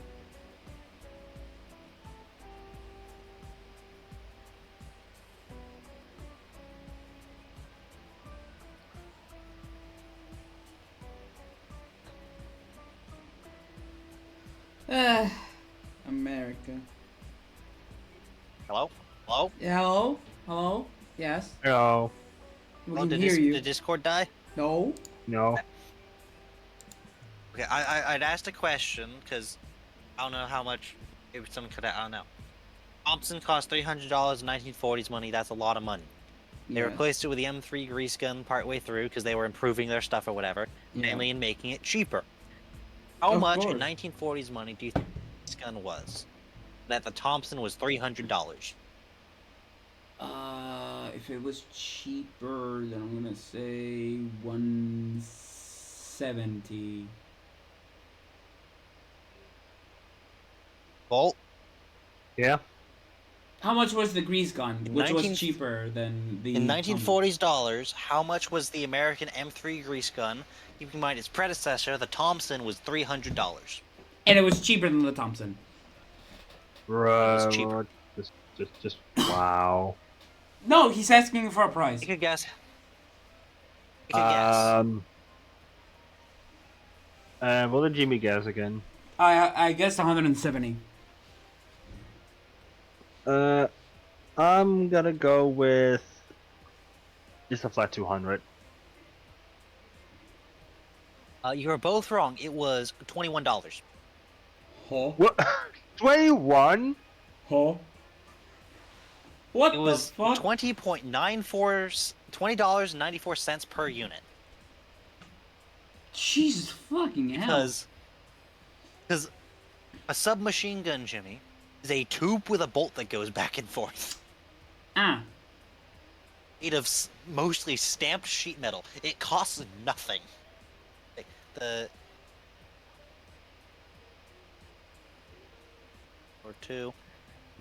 Thompson cost like, oh, it was priced at a bunch of money. It roughly equates to like $3,000 in today's money. The grease gun would be like $300 in today's money. It's huge, the price gulf between them. Because the thing is, two of the Thompson, which is very nice and whatever. The Thompson's very nice and whatever, and it's often pictured as like it's the equivalent of like the MP40 and the Sten and the Papasha and all those World War II submachine guns. It's not. The Thompson is the contemporary of the MP18. The World War I submachine guns. Because the Thompson was old. Yeah. Because, starting back to the whole point, back in the olden days, America showed up to war and grabbed whatever it had on hand. As you Nowadays, America doesn't, because Congress keeps constantly keeping the military funding, which they have to do every year, because legally, America's not supposed to have a standing army. Which is kind of ironic to think about, given, America. Its vast military budget for its army and how big the army is and whatever. Navy's fine though, because the Navy's allowed to exist, because people pretty quickly realize,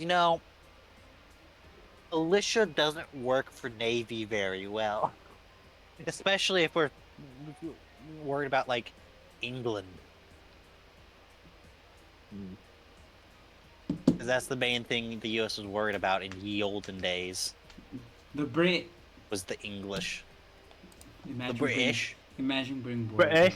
Imagine bring warrior of the British. Well, back then it was reasonable. Yeah, but like, have the giants, the great giants, fallen out of grace. Oh, how the mighty have fallen. Yep. But it's just like, it's funny to think how weapons have really changed, but not at all at the same time. Yeah, like, for another thing that's actually kind of funny, Jimmy, on like the topic of how things have changed but still stay the same. Yep. Like, big warship combat. Basically, as entire age of like cannons as the primary weapon of naval warfare. Yeah. In terms of like your really big ships, like your ship of the line and your battleships and ships of the line basically fought exactly the same. For how many years? Hundreds. Oh. Like the ship of the line, was basically the battleship of the Age of Sail from the 17th century to the mid 19th century, where it got supplanted by the battleship, Yeah.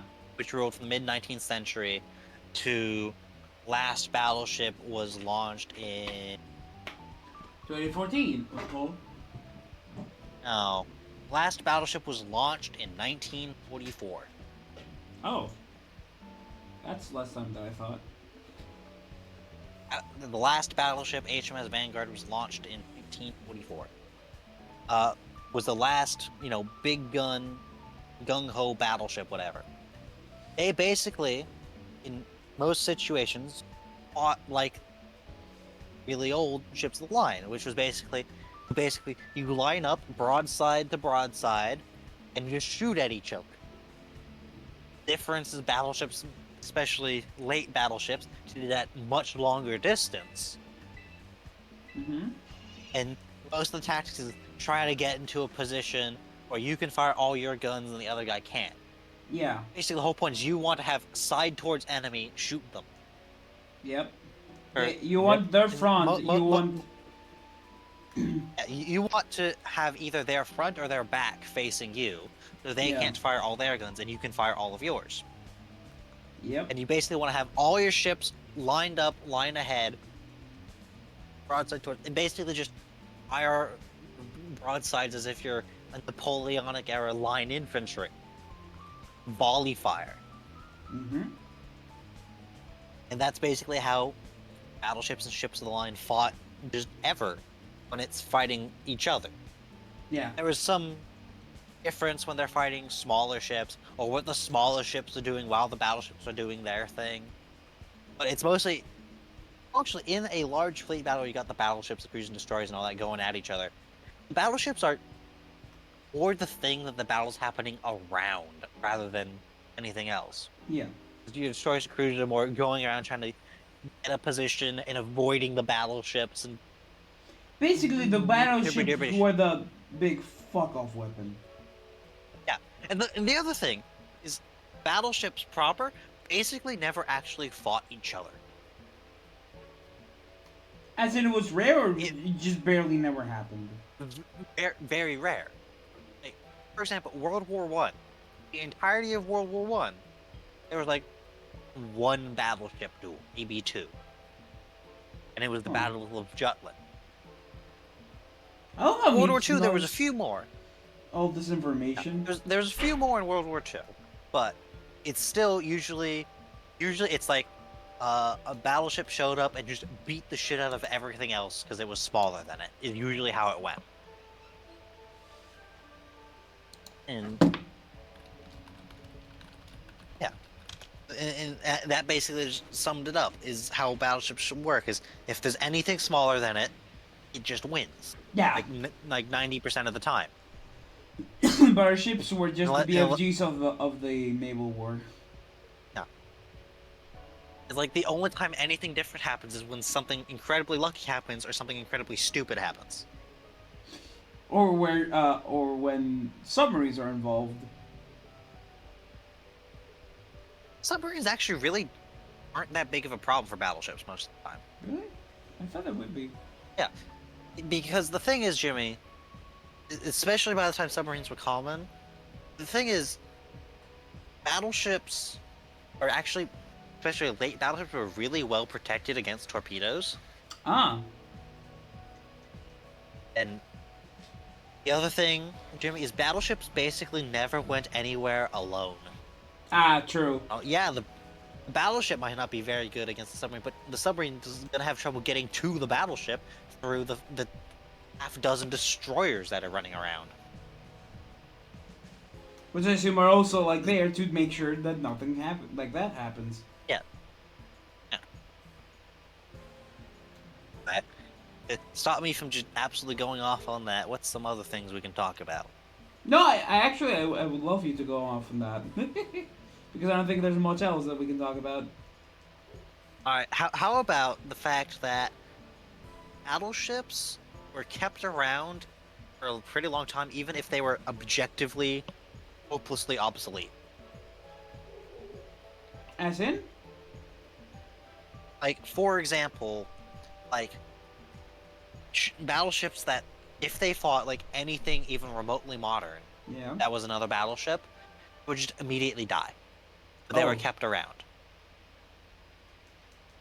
Like, for example, the USS Arkansas was kept around in World War II, even though any, like, even like the World War One era battleships, the late World War One battleships, would have absolutely annihilated this thing.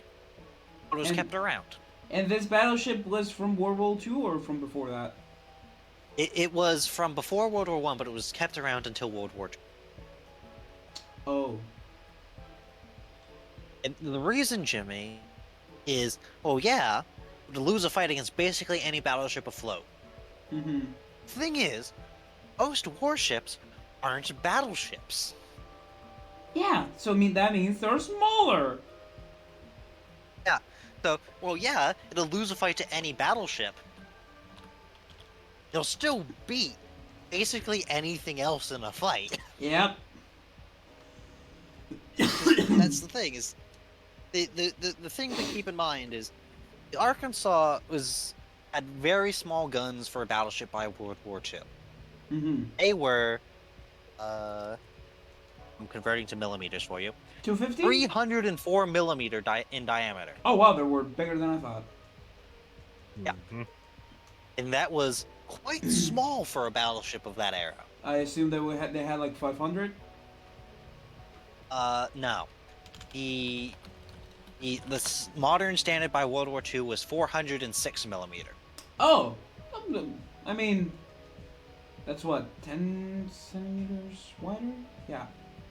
Yeah, it would be 10 centimeters wider. The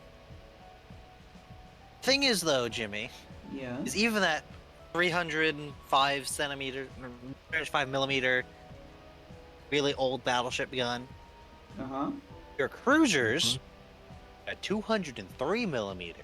Ah, there you go. That's much bigger than a normal cruiser's gun. And that's if it's a heavy cruiser. A light cruiser has a 152 millimeter gun. That. Hold on, wait. Isn't there a tank that has a gun like that big? Yes, the KV-2. Actually, The difference is the length of the gun. makes sense. Yeah, makes sense that the length of the gun is different here. The funny thing with naval guns is caliber is used to describe two different things. Okay. The length of the gun There's and the width caliber of the and gun. There's caliber and there's calibers. The diameter of the gun is the caliber of the gun, with the size of the bullet. Yes. Yeah, I think But then the length of guns, of large cannons, is measured in calibers. Because it's like a good way to make it relative. For example, the United States really, really liked to put their 5-inch 38 calibers gun on a lot of things as a dual-purpose, heavy anti-aircraft weapon. Yeah. What that meant is that it's a 127 millimeter diameter barrel, and Yeah. it is 38 calibers long, meaning the length of the barrel was 127 millimeters times 38 times the caliber. So it was a 4,826 millimeter long barrel. Okay, so 42.6 centimeter long barrel. Got it. So it's what it means is, I'm trying to get a way to explain it, is the 38 caliber long barrel means you take the diameter of the barrel, the size of the bullet, and 38 times that is the length of the gun. Jesus, wet And- on a stick. yeah. And the reason that's a good measure, actually, is that relative measure, is because if you have, for example, that 4,000 millimeter long barrel on something like a 5-inch gun, that's a fairly decent barrel. But if you put that on a 16-inch gun, it's like the length of the shell. Ah. You need So- the relative size. Yeah, there's a... Yeah, that makes sense. And generally, longer barrels means you have more range because you have more velocity on it. Both However, it's also hard- physically heavier. Boats are hard to understand. That's why I keep myself to tanks. They're not that hard. Well, Well, relatively to another boats. thing... So, actually, tanks. Talk about tanks. Oh boy. Let's talk about the tank of World War II. And everyone knows. The Sherman? The Panzer Tiger. IV? Oh, the Tiger. No, the Tiger. The one everyone knows. Yeah. Box. 88... It had an 8.8 centimeter. It had an 88 millimeter. Yes, it had an gun, 88 millimeter gun, which is obviously a real big gun for a tank. Yeah, it was actually a pretty long gun, too. Yeah, it was also very long. For the size comparison or whatever, of course, destroyers, the smallest full-size warship generally, by World War II, the average was 127 millimeters. Yeah, but, you know, still, for a tank, that's pretty Yeah. big. For a tank, it was pretty good. So the Tiger has a bit of a mixed reputation nowadays. People who get all their knowledge from History Channel think it's the best thing ever invented. Even though it's not. There, Yeah. That tank had a lot of issues. The thing is, the Tiger had a lot of issues, but the fact is, the Tiger's issues basically boil down to Engine problems, right? came down to two things. One, it was a maintenance hog, and two, it was being supported by the German industry, Ooh, which means it required a lot of spare parts, which Yeah, they didn't didn't exist, which meant its reliability tanked. The thing is, the M4 Sherman is known for being very reliable. The fact is, if you didn't have spare parts for it, it would also be known for being very unreliable because it would keep breaking down because you didn't have any spare parts for it. It also doesn't The have fact that, is, the Sherman, the which is mass-produced. the Sherman was in copious numbers and had copious amounts of spare parts. Yep. The Tiger was built in small numbers and basically no spare parts. If you built spare parts, that means you had parts that weren't going on a new tank. Mm-hmm. Which is bad. The thing is, the Tiger 1 was objectively a pretty good tank Yeah! for what it was. And it's It also a had very a pretty good looking gun. tank, because I've seen the tank IRL. It's a very nice No, it's looking not. It's a tank. box. I like it. It I is a like the box. turret. The turret's nice, but the hull is a box. Yeah, but I like that it's a Tiger box one, with a it had- rotund thing on it. That's just Tiger me, 1, though. the gun had a very nice gun that was very good, especially at long range. Yeah. It had very good optics, very good internal layout and crew stuff, and pretty good armor. And for a heavy tank, it was pretty fast. Couldn't it go like It's 40 miles an hour? Or is I it forget 40 exactly. kilometers? It Probably was- kilometers. yeah. Tactically very reliable if it was well maintained. It required a lot of maintenance though, which was suboptimal, and strategic maneuverability was kind of awkward. However, for when it was introduced, it was a very, very good vehicle. Yep. Its main problem was the fact that it didn't have spare parts and it was an absolute maintenance hog. And it had a few other like quirks that were really Quirks Weird, and but- features. issues with it that other problems with it are more so indicative of the fact that the tank as a thing had only existed for like 15 years. True, like, not 15? Maybe 20. First tank. It was in the First World War. Uh, Like, tanks were over Yeah, in it World was in War One. 1916. Yeah, around close to 20 years. Okay, by the time the Tiger One was introduced, the first tank was deployed 26 years earlier. So yeah, 25 years. It's still a very, very young technology. So it's still the issues of the technology Not being being new not enough. mature. Yeah. Yeah. So it's issues with like the engine had some issues where it needed a lot of tending to, or else it would have problems. Especially the engine mainly was a lot of problems with that. But other than that, it was fairly good. The the armor layout was a bit suboptimal, but it was fairly good. A Sequel. lot of people like to shit on it. Mainly, the Tiger's main thing is, to some people, it is very, very overrated. Mm-hmm. The problem it has is it's it's been talked to death to the point where some people have joked the amount of different conflicting opinions and information, blah blah, on it. I mean, it's entirely possible future historians may question whether or not it was even real. The amount of just back and forth. It was really good. It was the best thing. No, it was terrible. It was the worst thing ever. It was this. It was that. Blah blah. It's just I can confirm it's real. I have seen it in person. it, it's the whole thing. It's like the M4 Sherman, by contrast, was also a very good vehicle, but it also had some of the trade-offs where they were different, and a lot of the problems the Tiger had were Sherman and Tiger's issues were very different. The Tiger's main issues were that intrinsic with it being a heavy tank and the industry supporting it. Yeah. Whereas the Sherman's main issues were with it being a medium tank and the The gun wasn't way that good, the if I design recall. constraints placed on it or used by the American.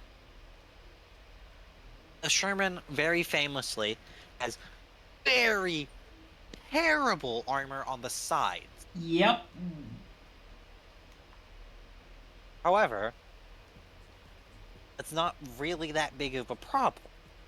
Because you never The really way want the to way show tank Yeah, because the way tank combat works is front towards enemy. Yep. The It's not front like armor of the Sherman. It's not like boats where you want to, Yeah, no. It's front towards enemy, because the thing is with boats, you want to show the side, because that means you can fire all your guns. Yep. Which means they also put all the armor on the side, because that's the side they're going to point at the enemy. Tanks, they have much more limited weight, so they only want to put armor really at one spot, which is the front. They point the front at the enemy, Yep. because that's where all your armor is. And so it had very weak side armor, but the front armor of the Sherman was very good, especially for a medium tank. And the thing is, even modern tanks basically the same. The side armor of modern tanks is terrible, especially compared to the front. Because the side armor of like a modern tank is like, oh yeah, it's like 80 millimeters effective of steel. Effective. Whereas the front is like, oh yeah, if it was raw steel, it would be like 500. Jesus. Because modern tank ammunition slaps. It's very wacky. Yeah. The Sherman's main gun was okay. For when it was originally introduced, the 75 was good. And then Wasn't the great, British wasn't bad, decided it was to alright. slap. Was it a 12-pounder? The British slapped a 17-pounder in it. 17-pounder. And the Americans also upgunned it later as well, when it became apparent they needed to do that. And it was, again, a perfectly good gun. It's not amazing, but it's fairly good. It's reasonable. The main thing that the Sherman was noted for as its main strength, irrespective of like the logistics or whatever, was that it had very, very good controls and sights, vision. Yeah. Because the thing is, particularly compared to what a lot of people think is another one of the best tanks ever made, the German Panther. The Panther is kind of similar to the Tiger, the fact that it has quite good armor, has a very good, very long gun, and its main issue was it was an absolute maintenance hog, reported by the German industry, though it also had the problem of very unreliable transmission due to the weight of the vehicle ballooning during development. Yeah. But the thing is, the Panther had a suboptimal quirk in that the gunner's sight, even at minimum magnification, was still at magnification. I don't like. Oh, I don't like the sound of that.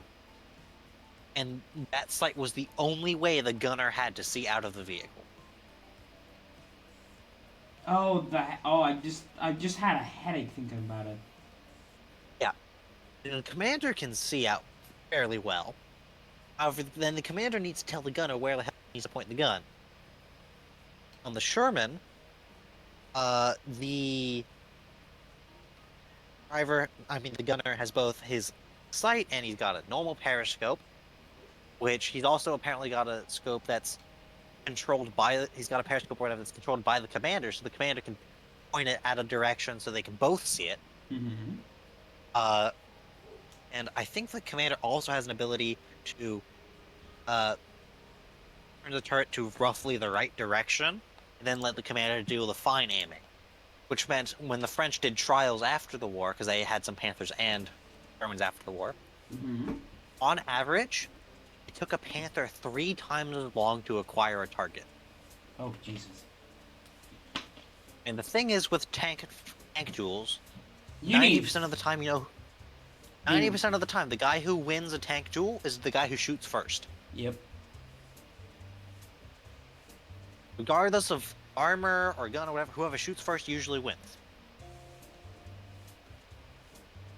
Because usually you make your first shot, oh no, or went long, adjust, reload, fire again. Meanwhile, the other guy shoots first. You're like, oh shit, we're being shot at. You're panicking, trying to slew the gunner out, blah blah, rushing the shot, blah blah blah, while the other guy's more calm because he shot first. Because he did the first shot. And if he gets the shot, well, vehicle decommissioned. Decommissioned? Is that the word? Out of commission, yeah. Out of commission. Yeah. The other thing that the Sherman was noted for as being one of its strengths is the Sherman was a very easy tank to get out of. Yeah, I can see why. Can you understand why that would be a very useful thing? Yeah. Fire. Yeah. Oh no, the tank's been hit. The tank's on fire. Everybody get out of the tank. Yep. I love how I'm just here vibing, hearing me teach us about things that I'm half interested in because I do like tanks. Because the Sherman, particularly the Americans, on average, when a Sherman got hit, more often than not, all 5 members of the crew would get out. Get out and run away. Yep. The British actually averaged worse survivorship rates because the Americans wore helmets in their tanks and the British didn't. Well, that makes sense. Yeah, that did do it. The other main advantage the Sherman had over the Tiger is, alright, tanks have been hit, everyone managed to get out, you go back to base, is the tanks are right off. Americans go back to base, logistics guy's like, you lost one? Yep, complete write-off. Alright, we'll see if we can salvage some spare parts on it later. We got this one, we're unloading it from the train now. As soon as we get it off, you guys can climb in and head back to the front. German crew gets back to base. Tigers a write-off? Yep. Fuck. Yeah, I was gonna say fuck. Got a pack gun, an anti-tank gun, and some rifles. Here you go. Recover the tank. If you're lucky, there's a Panzer III. Good luck. Good luck with that. Yeah, good luck with that. Because by that time, Panzer IIIs were fucking. They were just outdated. Like, hella outdated. If you were lucky, you got one with a 50 mm. Oh my god. Oh yeah, there weren't like Panzer IIIN. There was the Panzer III-M, which got the 75 mm howitzer from the original run of the Panzer IV. Bruh. The Panzer III, there was the M and the N were the last version. The M with the howitzer and the N had the 50 mm gun and some extra armor on. Mm-hmm. I mean, to be fair, the 50 mm gun was fairly good against older tanks and could go through like the size of Shermans and was good against like the light vehicles and whatever. But you know, it's The British were rocking up with Churchill tanks. Yeah, I was going to say the Churchill is pretty tanky. Literally. The Churchill's also just another box. Yeah, it's a shoebox. The Churchill is a The shoebox. Churchill looks so weird because it's got the fully covered tracks that extends. Also, its tracks extend so far in front of the hull. Like Churchill tank. Do you want to send an image to show chat? I'm gonna send an image. I'm gonna find a good picture of one. Alright,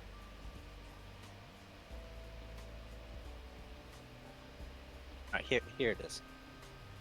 You want me to put it on the? Yeah, to kind of highlight what I'm talking about of the front of this thing. The tracks stick out so far in front of the front of the vehicle. Yeah, it's a wacky tank. Honestly, British. the British made some fucking whack tanks. Tog. Well, the TOG was just, what if World War II, but it's World War One?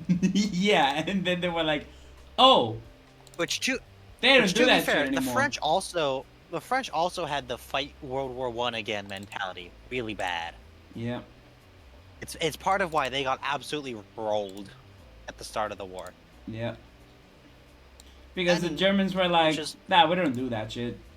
And then they took all the Somewhats and gave it better radios. France's plan was basically hold the Maginot Line and a river line that was partially in Belgium. So when Germany declared, France basically rushed part of its army forward to take up that river line position in Belgium. Mm-hmm. Which means they were going north and east. Then the Germans pushed their entire army through the Ardennes again. So they were going south and west. And the French didn't use radios. Oh! Because they were worried that the transmissions would be intercepted and used against them. The French generals were basically just incompetent, and so the French soldiers really couldn't work too well because of that. Which is mainly why France got rolled immediately. Because basically it just so happened that Germany ended up picking the strategy that perfectly countered France's. Mm-hmm. And France was really slow in their ability to adapt. It's like French tanks. It's the French. Especially the French heavy tanks were basically unkillable by the German tanks. Well, they couldn't do shit. The thing with a heavy tank is, especially those heavy tanks, is, oh no. Doesn't the Russian Badger like explain it very well? You're like a fucking you're a juggernaut with a 9mm pistol. Sort of, yeah, because the French heavy tanks are also really undergunned. Also, the other thing with it is, I'm gonna show you a picture of it. It's got 2 cannons, one of which is in a turret.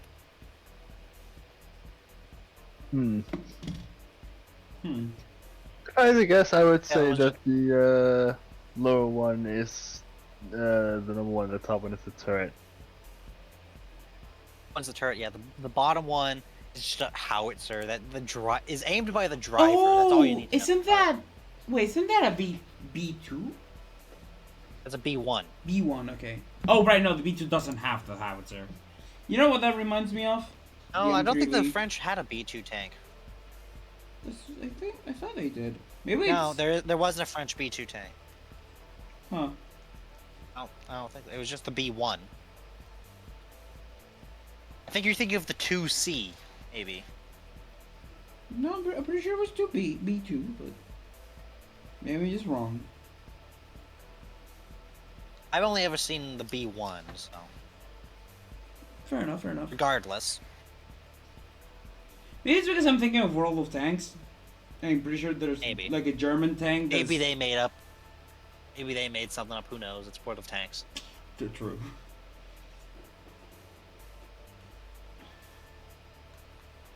Is there more things to go over? I mean, we've been enjoying, at least I have, I've been enjoying this Tonk talk. Yeah. But again, understand Bolt's perspective here. He's kind of lost in the sauce. Yeah. Well, that I also was just doing something else in the meantime until I had to Fair go enough. for a moment away. So, Fair enough. Fair enough. Yeah, it's just I'm been mostly kind of a... Oh, wait, hold on. I know exactly what to talk about. Why didn't I talk about this? I went to a convention last week. That's why I couldn't be... That's why we didn't have Roomba of Thought last week. yeah, because how was a convention? Because I was at a con. I was attending DreamHack Valencia Winter. I was there for the 3 days. I was participating in the Super Smash Bros. Ultimate tournaments. Ladders, tournaments, singles, and doubles. My best placement, I think, was doubles because it was out of 31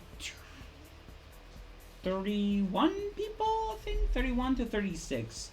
Me and my partner got 9th. But I did not drop from top 30. Yeah, I did not drop from top 30 in any one of the brackets. In all the dividers, I was top 20 or better.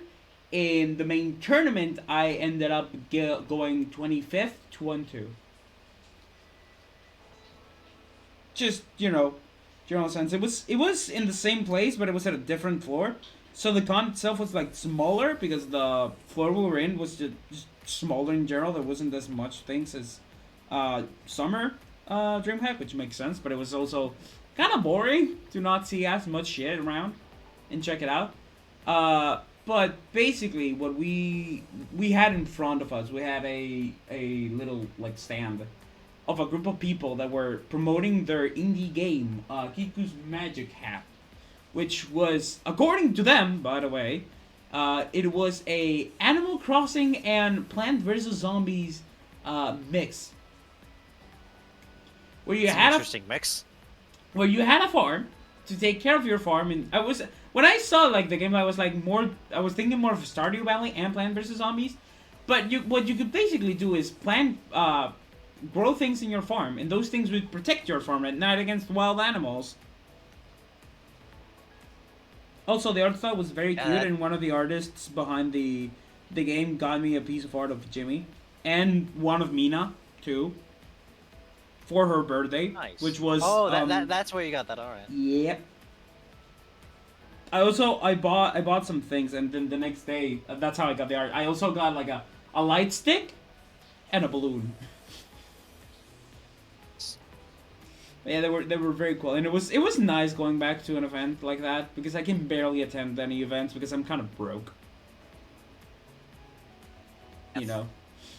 So it is what it is.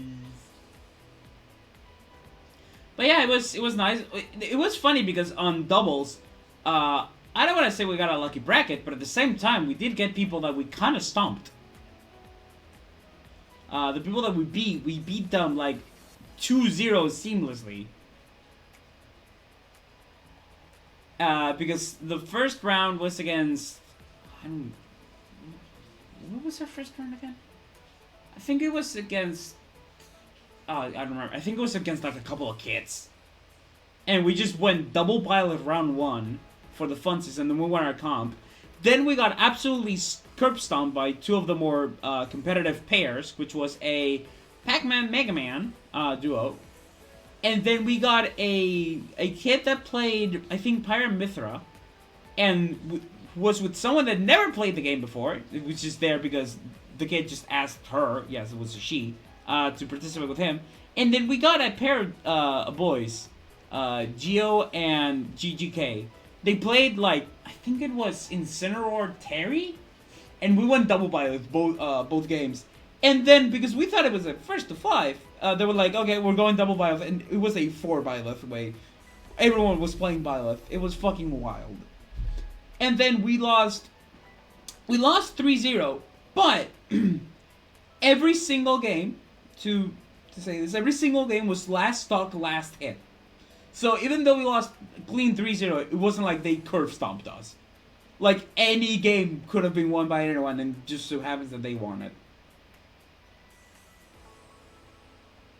But yeah, in general, pretty fun event. It was a lot of fun. It was nice going back to an event, and I was very happy to have been there. And I hope I can be there again for summer, and for summer of next year, of course, because I checked after the tournament my standings, and first thing I looked was at singles for last DreamHack and this DreamHack.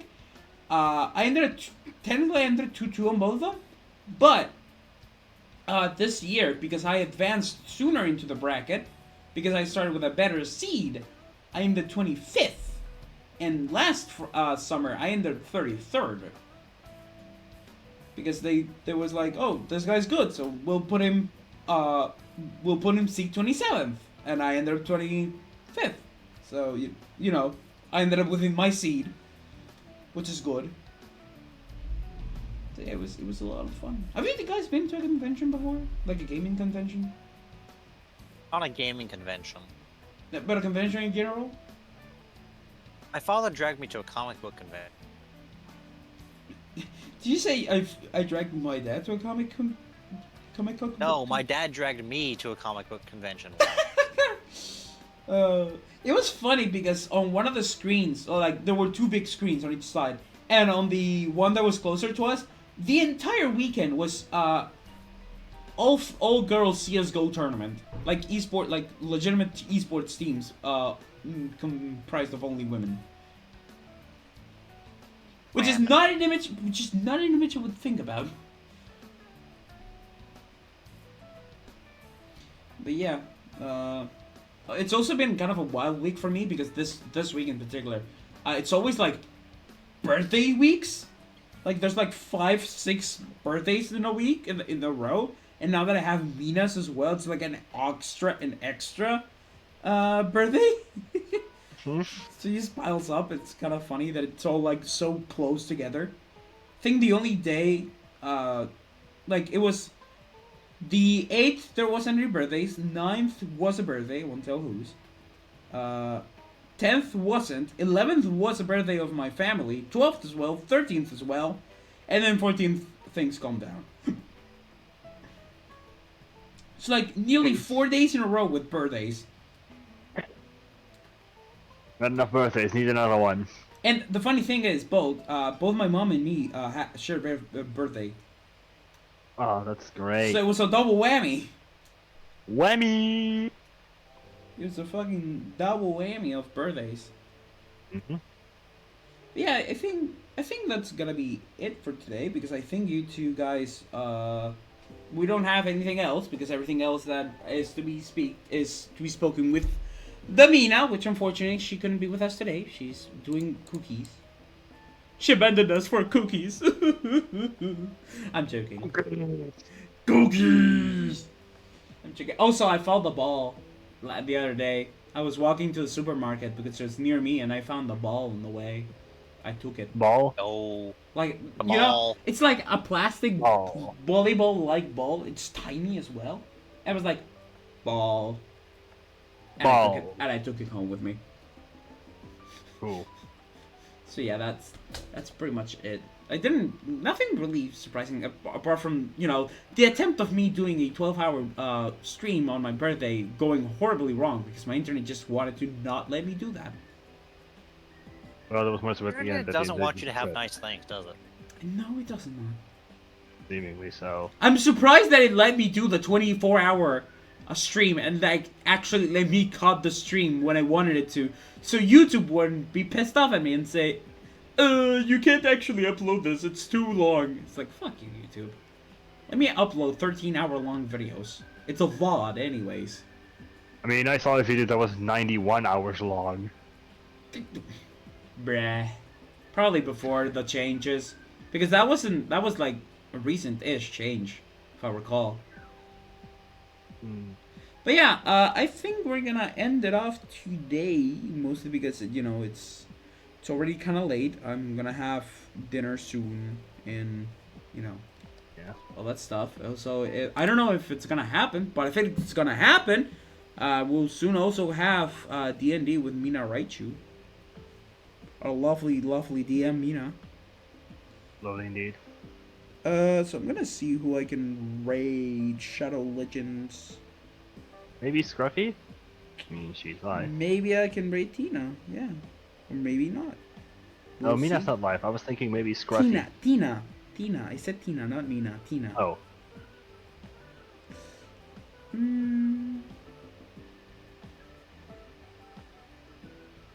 Make of a very funny comic. Yes, with a very short, stupid, and funny comic about Eevees. I would mention, Jimmy. Yeah. The 91-hour video was uploaded 10 months ago. Oh wow! What the fuck? Yummy munchies. Well, And- all right. So The video in question is a full playthrough of Metopia. Oh, I could send it to you if you want me to. no, it's okay. So we're gonna go actually raid Tina. She is currently playing Scarlet and Violet, the DLC, so I can point and laugh. Tell her how. Point, laugh, and wheeze. And point at her and tell her how silly her team is. Oh, she's actually doing the fire type trial. Oh, she doesn't want backstage. No spoilers. Didn't make it run this. Is she currently on the BRB? No, she is currently gaming. She has a very strong team. I thought you said like BRB, something like that. So that's No, why, no. I was just reading the game stream rules. So we're gonna go say hi to Tina. I'm gonna go to the bathroom. Then I'm going to join Kane and Mega on their DMs. So I will see you all next time on Monday for more Need for Speed Carbon. Bye bye. Bye. And thank you for all the fish. Fish. So long, and thanks for all the fish. I was waiting for you to say that. That's why I said it.